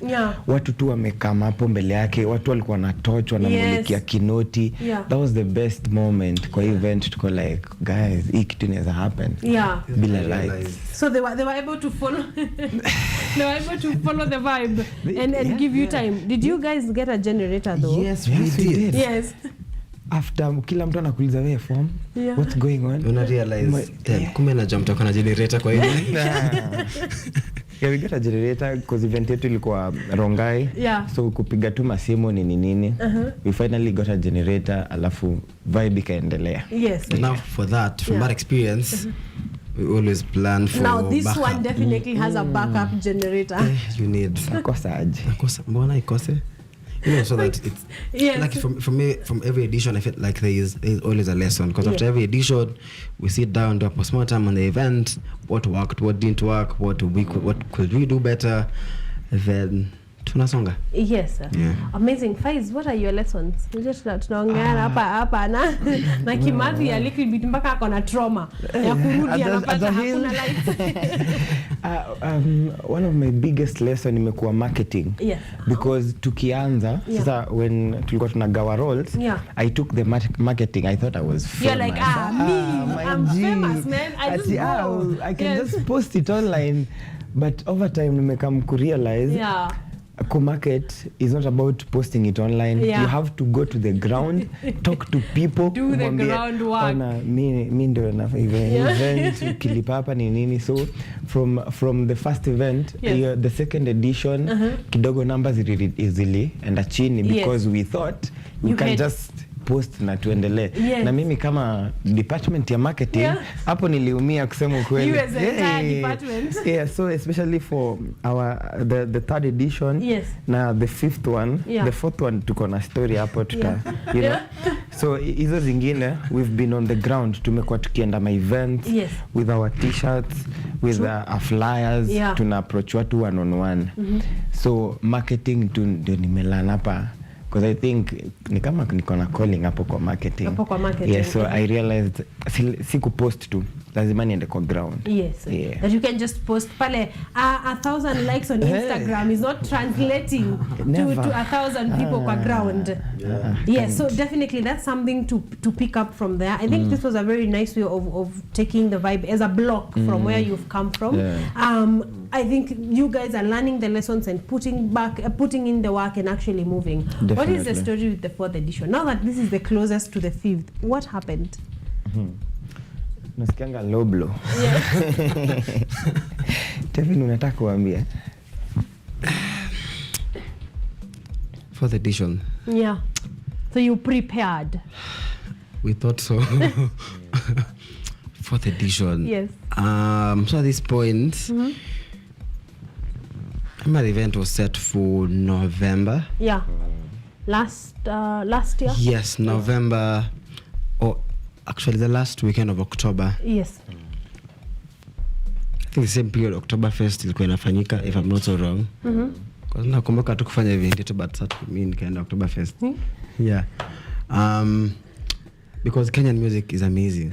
Yes. Yes, I was there for Kenyan music. I think kuna vitu tu we're not really marada yake about. 1, 2. So we felt the need to. I don't think we're ready enough to produce this show. Hit time. Let's do it in the first weekend of December. Cool. The first week of December. Actually, the truth is, after our 3rd event, yes, we were suffering from success because our 3rd event, ilikuwa Halloween edition. I think we had an Halloween edition. Ilikuwa very, like, our 3rd edition was very successful. Yeah. And then tulikuwa tunatafuta consistency yetu iko wapi. Yeah. Because Blankets and One to inspire a lot. Yes. Shout out to Blankets na Mudhoni Drama Queen. Yeah. So tumekuwa tukiwaangalia tunaangalia sasa tufanyaje. Ndugu yangu hapa akasema wase ndio date. And then we were like, our 3rd edition ilikuwa successful. Kidogo we don't have the venue that we had. Yeah. So tunatafuta a new venue. Yes. Kutafuta a new venue, kumbe kwenye tumeenda noise hawataki. Yeah. It's a residential area. So This kuna is the time vibe. fulani. Yeah. This is the vibe. Tumejaribu kumarket ticket, tuna realize tuko na watu wetu wangapi? 7 strong. Yes. So kufika, everything is not working. Yes. Hatuna DJ, hatukuwa na kitu yoyote. And then tulikuwa tusha set up the date, so we had to move with it. Yeah. Moving with it ilitu cost because artist wenye tulikuwa nao again, edition 1 ikajireflect, but ilijidiscuss tu vibaya because tulizimiwa lights, tukaambiwa we're supposed to get out of there, so we had to explain to wasi wetu wa 7 wenye walikuja. Yes. We took them in a room and tukaambia wasanii wetu wase, mnajua chenye happen, hakuna kitu tunaweza fanya. Yeah. Ndio hii It's mnaweza. not the generator. Yeah, and then wase wali vibe. Then wase walikaa chini, Yeah. akina Uchiko na Modest wakaimba. Yeah. That was our lowest moment kwa hiyo. After hapo, Yeah. ndio hii tumerudi. You are like enyewe, we need to sit down. Yeah, that was a knockout. Yes. Remember we had the first 2 artists walikuwa sha perform. So it was Ochiko performing with Modest Chabari. I think the fact that kuna wase wakuenda, we sat at an indoor space, Yeah. jumped to their music. I think that for me was like, damn. Yeah. I think I know why we need to do this. Vizuri. There is something here. There's something. People, Kenyan music is dope. Kenyan music is amazing. That's why these people are here. Exactly. Yeah. Wow. Yeah, that really sounded like a low moment. But yes, do you think that also gave you the, this is why edition 5 is here? Do you think if 4 was dope, you would be this prepared? Because you must be massively prepared for this. And also, Faiz, I want to engage you on that. Because many people are trying to do with different names live events and try to do edition 1 and edition 2 and edition 3. Like what is the most important lesson you have learned to be able to do the vibe back to back nicely, consistently, and not just consistently but nicely? What are some of the things you guys have picked? I think chenye tulilearn sana is we realized the vibe is a culture, because hata tukianza we wanted to build a culture. Yeah. And then culture tuli realize this is actually, it's a business, we can pay rent from this. Yes. So chenye edition 4 litufunza ni edition 5 we need to plan the vibe as a business, yes, and also as a culture. Yeah. So inamaanisha we went back to the drawing board, tuka structure hiki tu kama business. Yeah.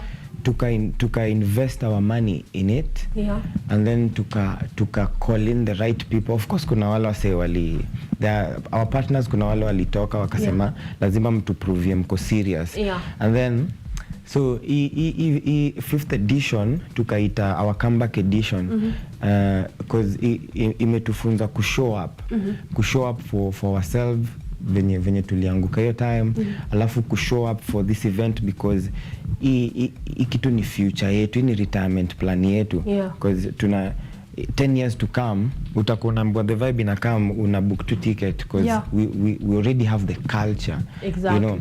So hizo ni zile lessons zenye tuli realize, guys, lazima tu structure kitu kama biz, tuache ufala, tuache kudhani hapa ni vibes tu, kama you know, because you're the only guys who are not allowed to think of it as just vibes. Yes, for you it's business.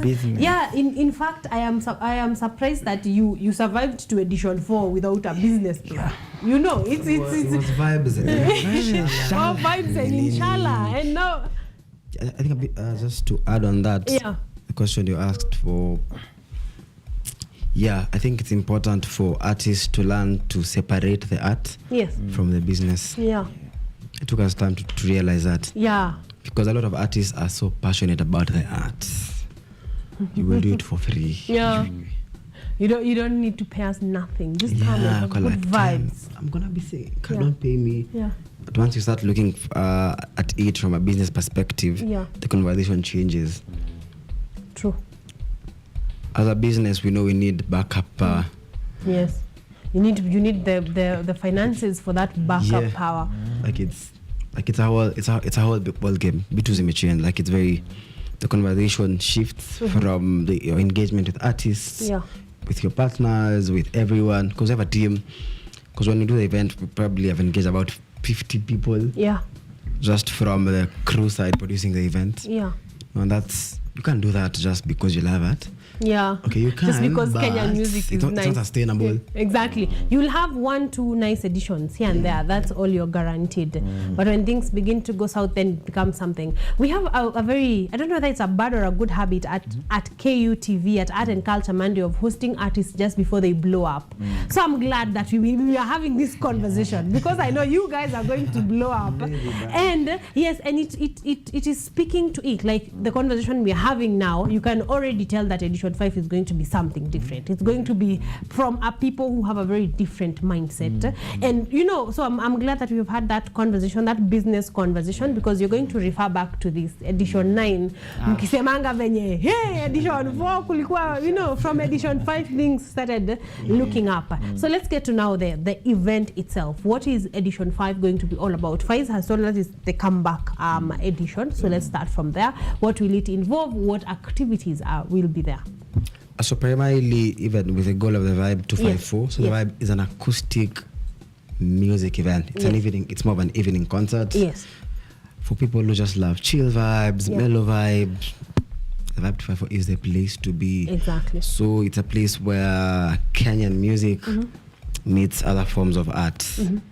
From food to fashion. Fashion has been something that may stand out from our very first edition. Yes. From food to fashion, in the near future, hopefully fuse that with films as well, because of our background as filmmakers. Yes. There's kuchorwa. We have vendors. Body art. Yes, body art.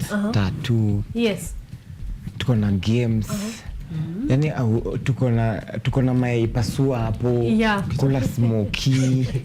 Yani tuko na vibe yenye ukisikiza ngoma. We are partnering with Taombaombao is a concept by Brian Irungu.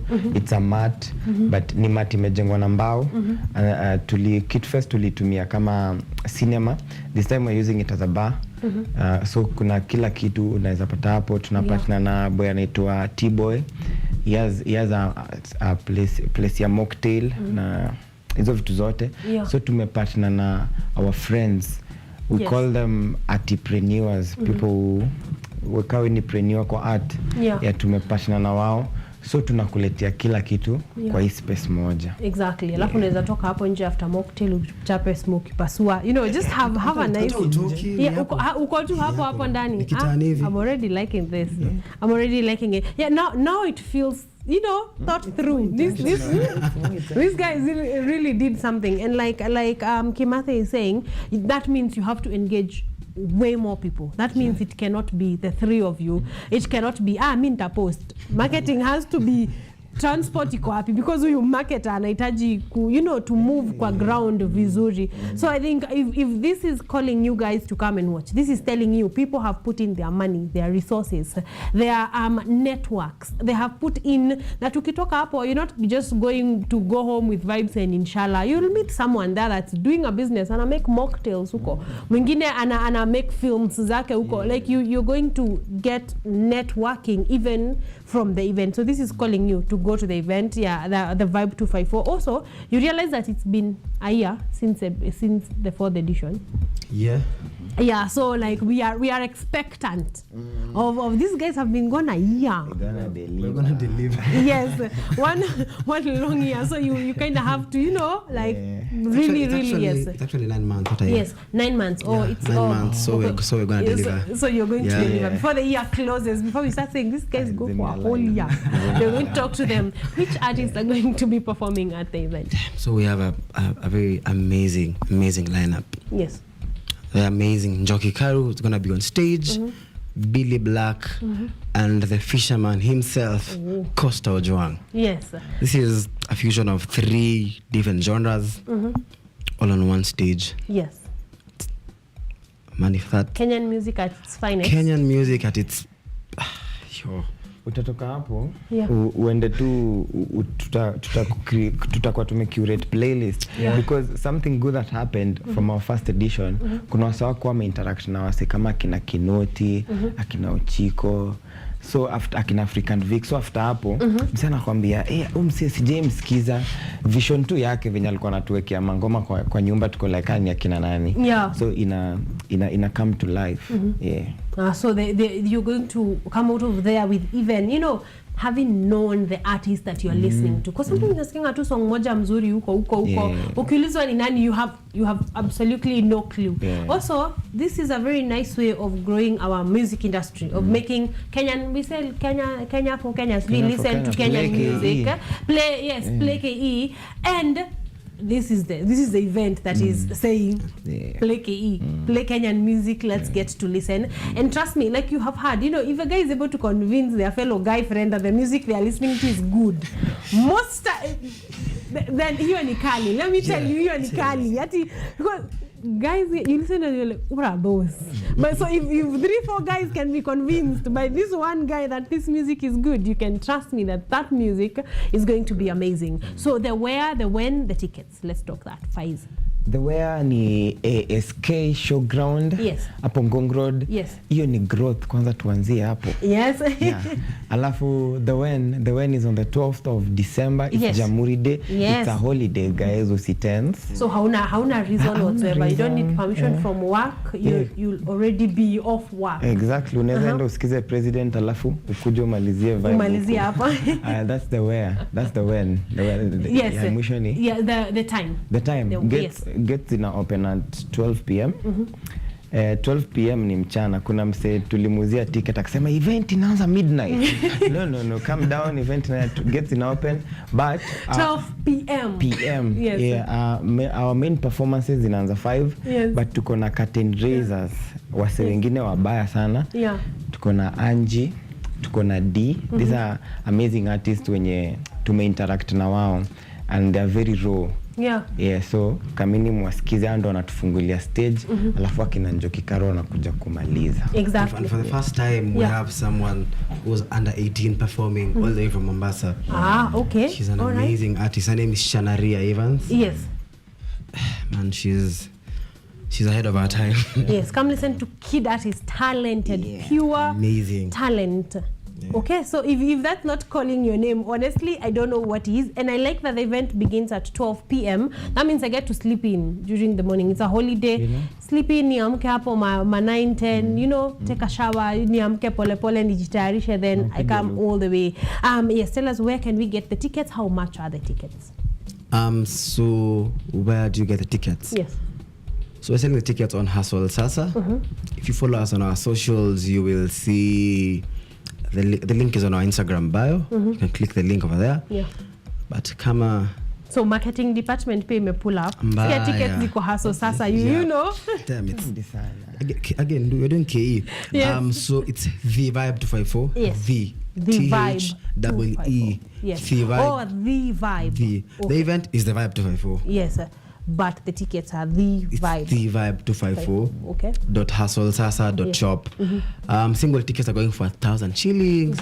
But if you have someone you want to bring, kama ni mpoa wako, be it your mom, your dad, your friend, tickets are going for 1,700 shillings only. 300 bob is a very nice mocktail. You know, now me smoky pasua ka 8 hivi. That's very good. That's a very good offer too.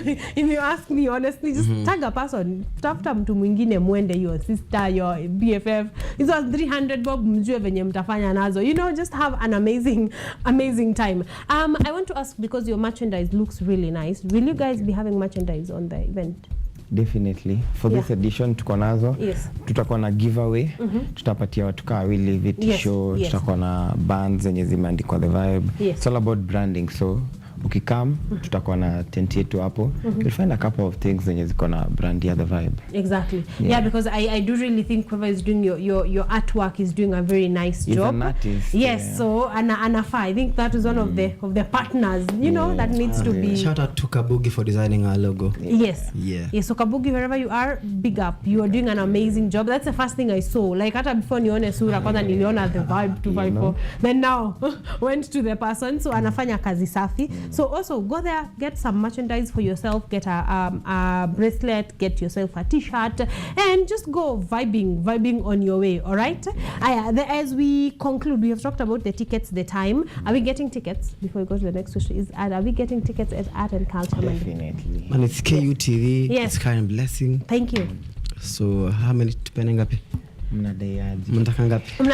Wanna give them we are suffering from success. You are suffering from success. Acha tuongee nyuma ya hema. Tuongee na hapo nyuma. We make arrangements, but we are going to get tickets. So stick around to know how you can grab yourself one of those tickets, okay? Or two. You know, you never know. Tutaongelesha vizuri. Then we can know exactly where we are going. I want you to shout out to your partners, because like you said, you're not alone. Nimesikia ta umbao, but I want you to shout out your partners that you have, you know, are bringing together. You're doing a good job. Yes. So let's throw a name. Yes, that's okay. Shout out to our sound partners, JG Concepts. Shout out to Joy Mune, our co-founder. Yes. Oh. To Claire and Joki, who's doing our set design. Yes. Shout out to us who are organizing the event. Shout out to Ovadiba. Shout out to Taombaombao. Yes. Yeah. Shout out to Immaculate, Pascal.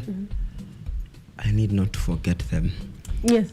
To understand. Hata the fact that hata kuja tajwa KUTV na Art and Culture Monday, I'm here understanding. Shout out to people who've been there with us for even the longest time. Yes. Julie Brenda, Shalini Shenyi, Mint Culture. Those are our first partners. Shout out to you guys. Ticket yenyu iko tunawapenda mbaya. Amazing. Shout out to KUTV, Art and Culture. Thank you. Yeah. Tuko na ticket zenyu. Thank you. Asanteni sana. It's an honor. Finally, I know that both of you are just you. I wanted to invite guys to the Vibe 254. Walikeni to just take 30 seconds. What? Yeah, we cannot be inviting people for 30 minutes. Kimathi. So if we're gonna cry, we're gonna cry together. Yes. If you're gonna laugh, yes, we're gonna laugh together. Yes. That's why you need to be at the Vibe 254. Is the Vibe going to be preparation for Christina Shusho's something? Huko ndo tunaenda kumalizia after tumetoka the Vibe. That's also for people who appreciate good music. Yes. The Vibe is a place to be. Jamhuri Day, you need not to miss this, as in it's Hana words, by the way. He has prepared, given his all. So you better show up. Thank you. 5. What Zico?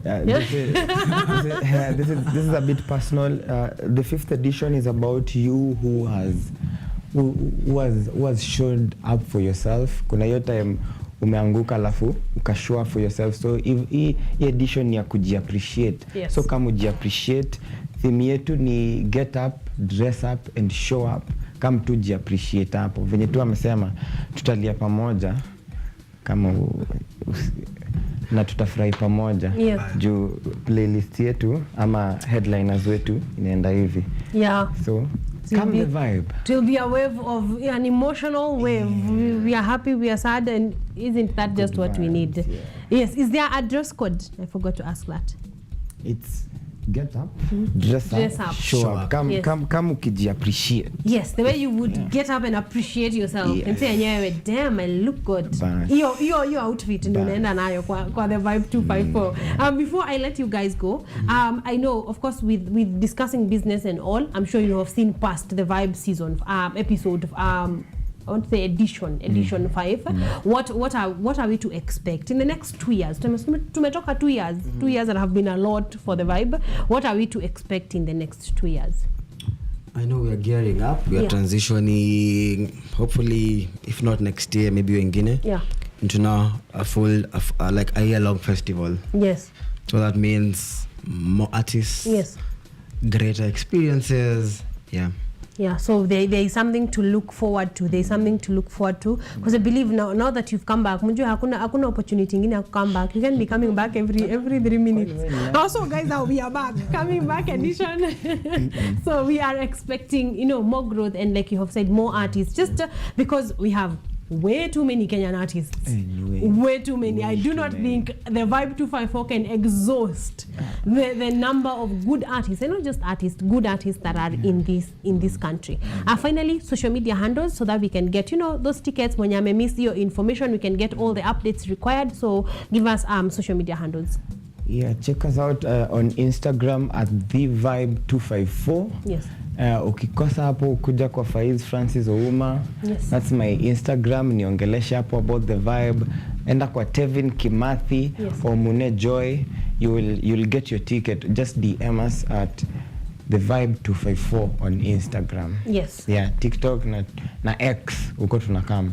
Yes. Bado site kwa IG. But IG, exactly. Which are I think we are all there really. So the Vibe 254 or their personal social media handles, they're going to give you all the information that you will need. I want us to close this one here because I'm going to be repeating the details of the event that is the Vibe 254. I'm going to be repeating those details on our art calendar. But right about now, ladies and gentlemen, that's why we put a full stop to the second and last launch of the day. Thank you very much, gentlemen, for joining us. We are definitely going to be joining you at the Vibe. So see you guys there. But right about now, we take a short break. We will be right back.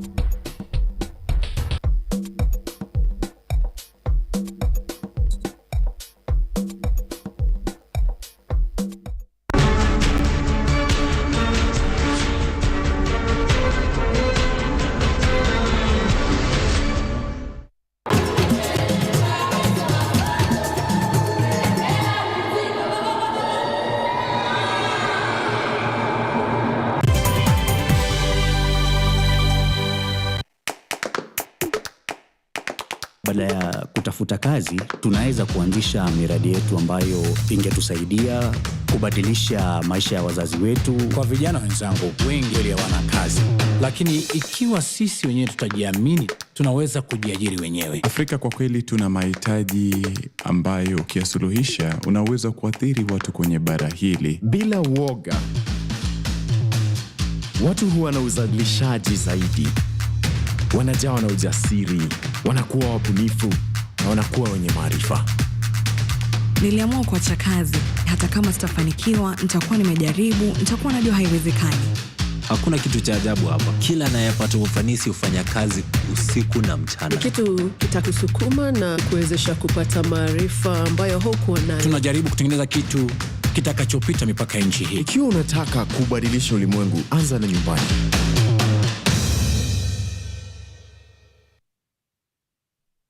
Technology.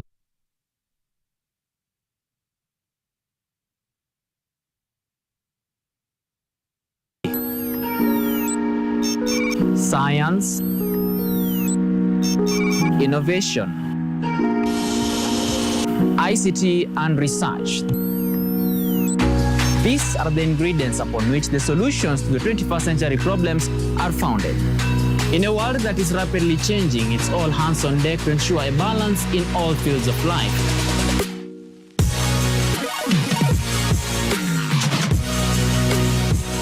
Women, young and old, are also in the front line, breaking the glass ceiling, becoming thought leaders in the larger tech space.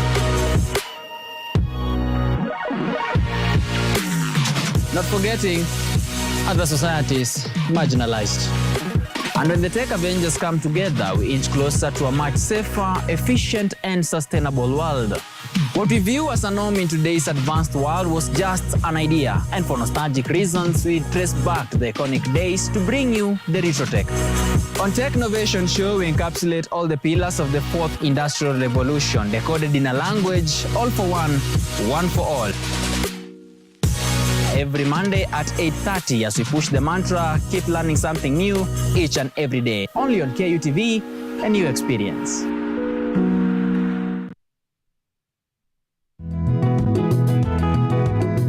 Kutoka kuwa jamii ya kuhamahama na sasa kujumuisha kilimo katika mitindo yao ya maisha. Kwenye toleo la kaunti ya Narok, hii ni Boresha Kilimo, kwani afya bora ni kilimo bora. Kwani kilimo ndicho huboresha maisha. Are you an aspiring media practitioner, a graduate, or you just want to advance your skills in television production? Then welcome to Kenyatta University, where education meets innovation.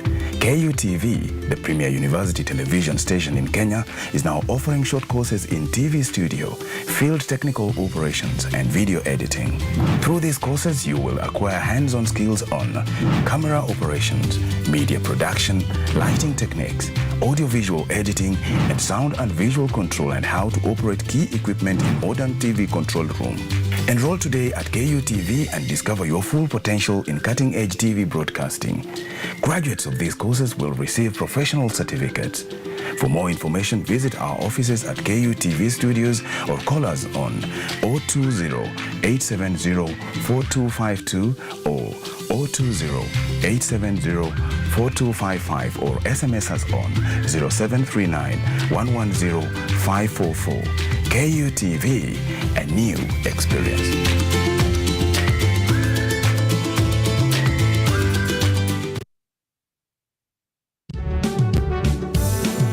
Children's rights are part of human rights, and human rights are God-given. They are inalienable. They cannot be taken away from you. For the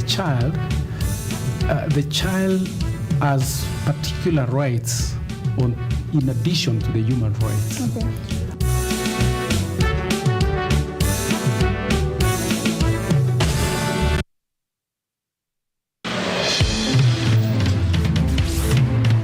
Tunachimba hadi mizizi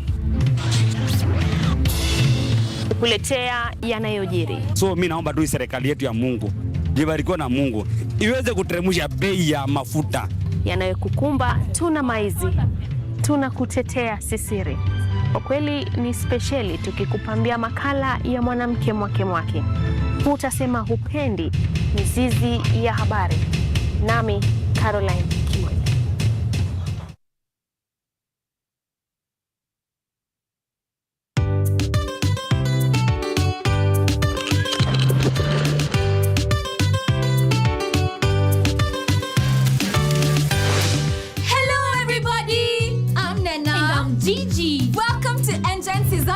The place to find out about the world we live in and the creatures that we share our planet with. Join us on the most exciting adventures across the African continent. See breathtaking wildlife, stunning landscapes, and out of this world technology.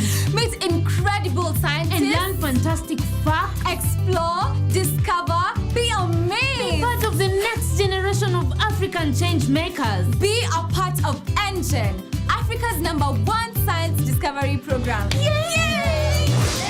We're learning every day. Let's go! And you lead the way.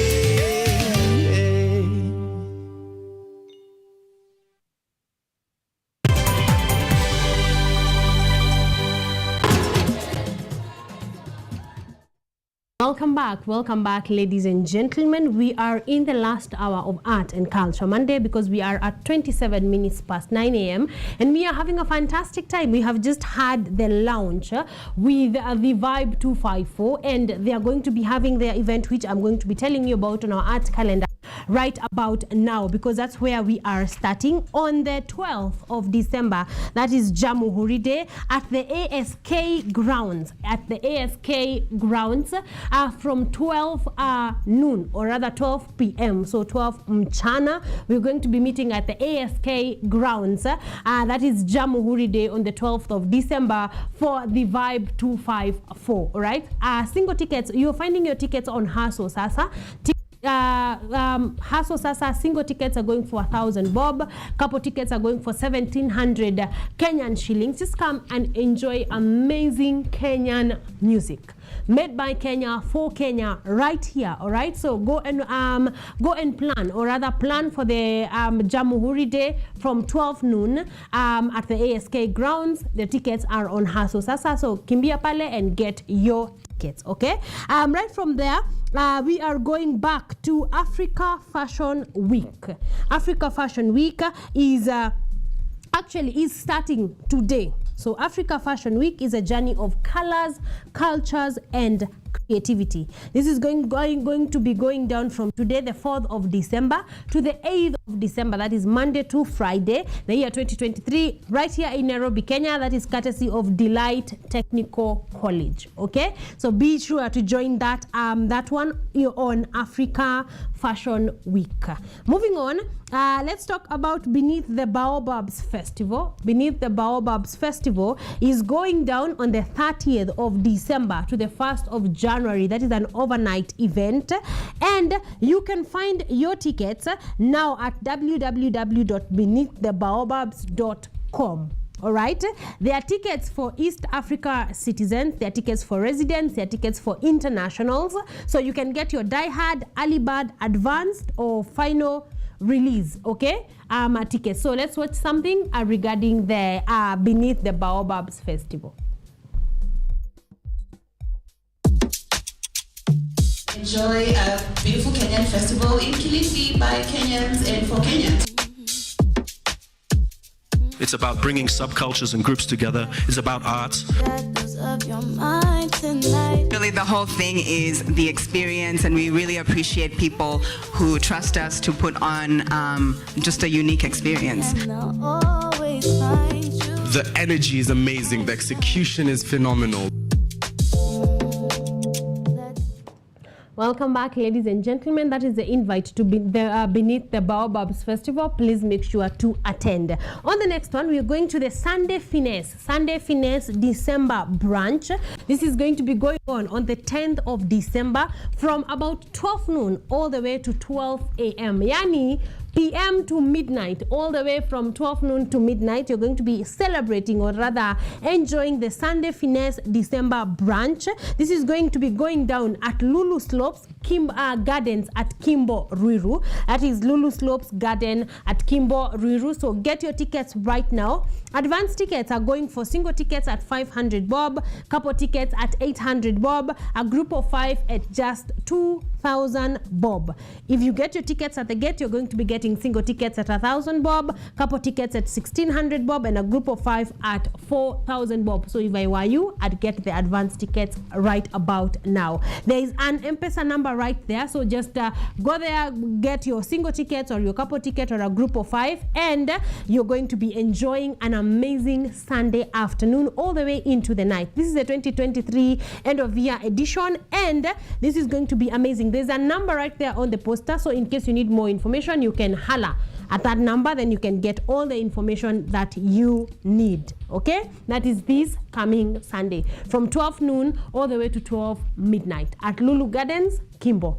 See you there. And the next one is Born to Shine. Born to Shine is will be at Anga Cinemas, Panari Hotel this Saturday on the 9th of December and gets open at 5:30 p.m. All right. This is the first high school musical movie in the country, so you want to see this one. Okay, you want to see this one. Advance tickets are going for 1,000 bob. At the gate is 1,500 bob. Students tickets are going for 500 Kenya shillings. At the gate, just 1,000 bob. VIP tickets are going for 3,000 shillings, and a group of 5 are paying just 4,000 shillings. Okay, so be sure to avail yourself for Born to Shine. It will be at Anga Cinemas, Panari Hotel. You can get your tickets right there and then. And finally, during our first launch, we had a very, let's see the trailer of Born to Shine right about now before we come back and conclude on our last art calendar event. Hey darling, are you ready for the first day of junior high? Of course, junior high is going to be fun. Mama, what is it, Bella? it's the first day of school. Girl, I have to get my school fees. Girl, I have some hot tea I know you want. So, to our first story, and everyone is talking about this, is the upcoming musical play to be held in our school. I'm a super girl, yeah, you know that I'm a winner, yeah. Champion girl, killer kitty. That is going to be the Born to Shine at Anga. Actually, let me get that detail for you on the where and the when, but the tickets are ongoing. You can get your tickets, students tickets. I like that we have begun having students tickets for this event PM at the Professional Center, Parliament Road. Tickets are going for 500 for students tickets, 1,000 bob for a single ticket, and the family is paying just 2,500 bob, and you can get to watch the play at the comfort of Professional Center along Parliament Road. That is all matters on our art calendar. Ladies and gentlemen, find an event for you to go to. You cannot say that out of the 5 that we have given you, there is totally not one you can attend. There is definitely one. So get your ticket and run there, and you're going to be having a fantastic time. But right about now, we want to know the news-making headlines and exactly what is happening in the country. So, ladies and gentlemen, our news updates.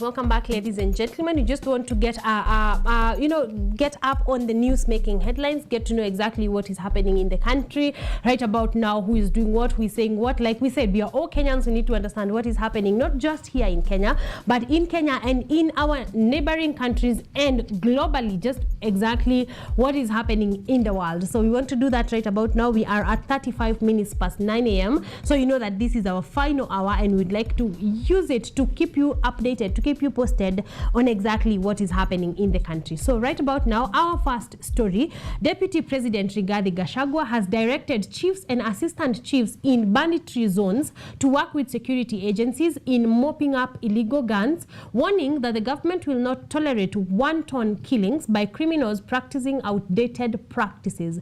Gachagua was speaking in Barigoi town, Samburu County, where he attended a Sunday mass and maintained that banditry is intolerable and will be dealt with firmly. Take a look. Francis Xavier Catholic Church in Baragoi, Samburu County, Deputy President Rigathi Gachagua cautioned Samburu residents against voting for the wrong leaders. Wewe chief ama assistant chief, bunduki ziko kwako, wewe unajua. Unajua? Muende musanye buduke mrudishe. Na niseme mkitoka hapa leo, tukisikia mulio ya risasi kwa sublocation yako, wewe chief utaenda nyumbani. The deputy president proceeded with his mission of rallying the public and leaders behind President William Ruto, outlining that Kenya Kwanza's doors are open to everyone, especially Azimio leaders. Hii mambo ya wizi wa ng'ombe imepitwa na wakati. It is outdated cultural practice. Mambo ya kuua Mkenya mwingine ni mambo ambayo hawezi kubalika. Mambo ya kuua watoto ni mambo hawezi kubalika. Mambo ya kuhangaisha wamama ni mambo hatuwezi kubali. However, following insecurity claims in Samburu and Baringo County, Gachagua promised to neutralize all security threats in banditry. He also urged members of the public owning guns to surrender them to their area chiefs, while he further instructed chiefs in custody of guns to hand them over to the government, lest they be fired if gun attacks are reported in their areas. Tumechukua hatua nikisimamia mambo hii ya El Nino katika Kenya nzima. Hapa Samburu tumemtuma waziri wa barabara Kipchumba Murkomen, atakuwa hapa siku ya Jumatano tarehe 6 akija kuangalia zile barabara ambaye zimekatika. Tumetuma malori na chakula, mchele magunia 800 na maharagwe magunia 300. In what appears to be in line with Gachagua's mission to unite leaders in ensuring President William Ruto retains office in 2027, a number of Samburu leaders in attendance promised to keep working with the government to increase their shares as a region in the Kenya Kwanza government. Anyango Sylvia, KUTV. Moving on, Mbere Member of Parliament Geoffrey Ruku has accused independent power producers, IPP, in the country of meddling with issues of power in the country, hence the high cost of power. Speaking at Good Shepherd Catholic Church, Ishiara Parish in Mbere North of Embu County, Ruku noted that the IPPs have colluded with other cartels in the country to sell power to KPLC at high cost. He noted that for the country to reduce the cost of living, then the cost of power must come down, adding that all brokers and cartels that have held the country at ransom must be fought at all costs. Listen in.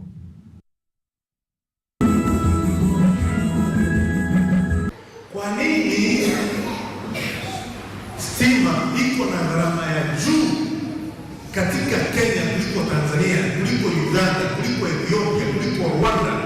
Ni kwa nini? Ni kwa sababu kuna makartels. Kuna kitu tunaita state capture. Wale ambao wako na independent power producers, they are selling very expensive power to Kenya Power. Na hiyo cost ya power ndio nyinyi mnalipa.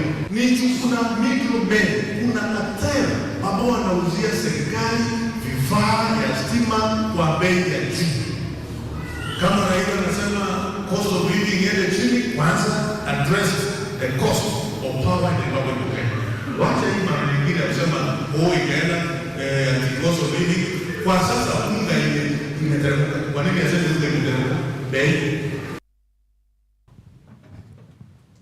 Moving on, calls for intervention have been issued to relevant authorities in Murang'a County, even as cases of gender-based violence in Murang'a continues to soar. This comes at a time where Kenyans are joining hands in marking the ongoing 16 days of activism against gender-based violence. Stakeholders and organizations in Murang'a County have been urged to employ various measures aimed to curtail increased cases of GBV. Take a look. A report released by the Kenya National Bureau of Statistics, KNBS, today indicated that 54% of women aged between 15 to 49 in Murang'a County have experienced physical violence. Murang'a County Statistics Officer Lilian Wanjiku emphasizes that the percentage is too high as compared to the national rate of 34%. Among them also being gender-based violence, women aged 15 to 49 who have ever experienced physical violence since age 15, that is 54% in Murang'a County. At the same time, Wanjiku disclosed the survey at the county level stating that in the year 2022, 22% of women aged 14 to 49 in the county experience physical violence, while 24% experience sexual violence compared to the national rate of 15%. Women aged 14 to 49 who experience physical violence in the last 12 months, 15 to 19, who have ever been pregnant, in Murang'a County, the percentage is 7% compared to the country or the whole Kenya, which is 15%. Wanjiku further say that according to the survey, 43% of the cases were women who experienced physical, sexual and psychological violence in Murang'a County. The vice was occasioned by either husbands or intimate partners. But when you're currently married, the dissemination of the survey by KNBS comes when the world marks the 16 days activism against sexual and gender-based violence in the society, which runs from November 25th and ends with the circulation of International Human Rights Day on 10th December. Kiki Blessings, KUTV. Moving on to matters fighting HIV, over 1 million people in Kenya are living with HIV as the East African nation grapples with the high infection rates. Kenya, however, has seen a 78% reduction in new infections and a 57% decrease in AIDS-related deaths. Health officials say that they aim to eliminate the pandemic by 2030. Juma Majanga reports for VOA from Nairobi, Kenya. In Dandora neighborhood in Nairobi, we meet Lucy Wanjiko at work. Wanjiko says she felt like her life was torn into pieces 13 years ago when, as a teenage mother, right from high school, she tested positive with HIV. Her child died 2 weeks later. She picked up the pieces of her life, and years later, she used them to build Positive Young Women Voices, a community-based organization that advocates for and supports girls and young women affected by HIV in the same neighborhood that she grew up in. There's a girl somewhere, the same way I felt I had no one to hold my hand, probably needs me now to come in and hold her hand. Probably listening to my story, she'll make better choices than the ones I did, and she won't have to go through what I had gone through. Since the discovery of the first HIV case in Kenya 4 decades ago, the country has made significant strides in improving HIV care over the years. For example, in 1996, we had a prevalence of around 10.3% in the country. Right now, we are talking about 4.9%. So that's a very, very big impact. There's reduction in mortality, there's reduction in morbidity. So we are not in the era where you see someone who looks skinny, emaciated, and you're like, oh, that is HIV/AIDS. I mean, people are living healthy and able to mingle with everyone else without their status being known. Of the 1.4 million people living with HIV in Kenya, 1.1 million are enrolled on antiretroviral therapy, with 73% of them achieving viral suppression, according to the country's Ministry of Health data. The data also indicates that the number of new infections has slowed by 78% and AIDS-related deaths reduced by 57% over the past decade. Kenya aims to eradicate HIV by 2030. Moving on to matters agriculture, cotton farmers in Busia County have started enjoying a bumper harvest for the first time after many years, following the government's effort to unleash a transformative plan aimed at revitalizing the fading glory of cotton production in the country. Eliud Mutwiri with the details. After years of struggle in the cotton subsector, it is now a relief for farmers in Jairo's Cooperative Society in Teso North Sub-County, Busia County, who are now enjoying bumper harvest for the first time in a long time.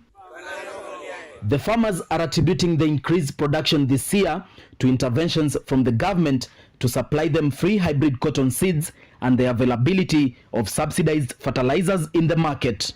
Ukulima ya pamba imenisaidia hata kuelimisha watoto wangu. Kitu ya kwanza, pamba inamletea mtu pesa wakati ambayo iko mbaya sana. Jairo sasa hii nafikiria kwamba kama weather itakuwa mzuri, kuna mvua tena ambayo itaendelea kunyesha mara kwa mara.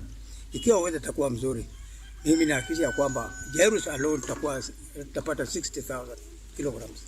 In 2019, Kenya approved the use of biotech cotton seeds after nearly 2 decades of intense lobbying and research. The government's move to increase the cotton price per kilo from 55 Kenya shillings to 65 Kenya shillings has boosted the morale of many farmers in Busia. Kwanza nishukuru serikali kuongeza bei.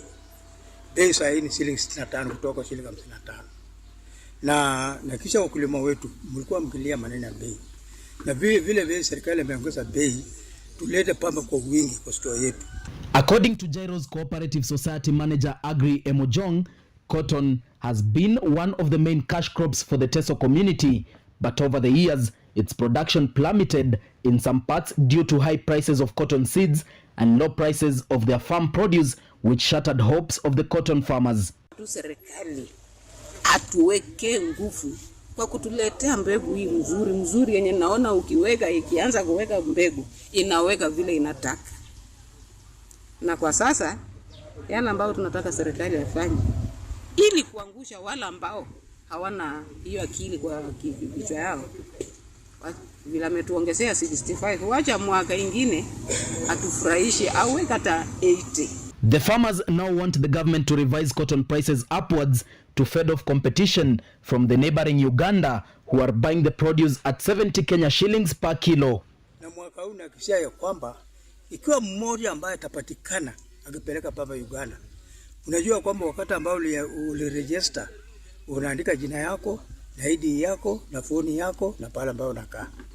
Ikiwa baada ya mauzo tutatuma ile record ambao serikali society amenunua pamoja na wale wathika amenunua.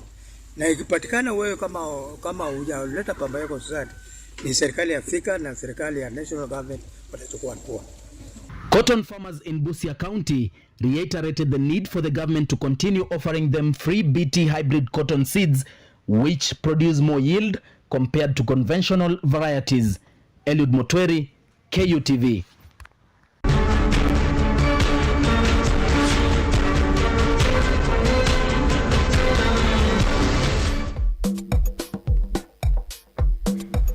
Thank you very much, ladies and gentlemen, for staying tuned in. That's where we put a full stop to our news updates this morning, but not to worry, because if you keep it KUTV Kenya, more updated pieces will be coming to you at 6:30 in the evening for Kiswahili news, and of course 9 p.m. for our English news, or the main bulletin of the day. So keep it KUTV, and you're going to be updated for all matters happening within and without the country. But otherwise, thank you very much, ladies and gentlemen, for joining me today, for being here since 7 a.m., for enjoying good music, for enjoying good conversations, for engaging me, for telling me how amazing the show is this morning. Thank you very much. You guys, you know, you are to die for. Monday number 49 is officially done. We have 3 more, and we have come from so far. So thank you very much for watching.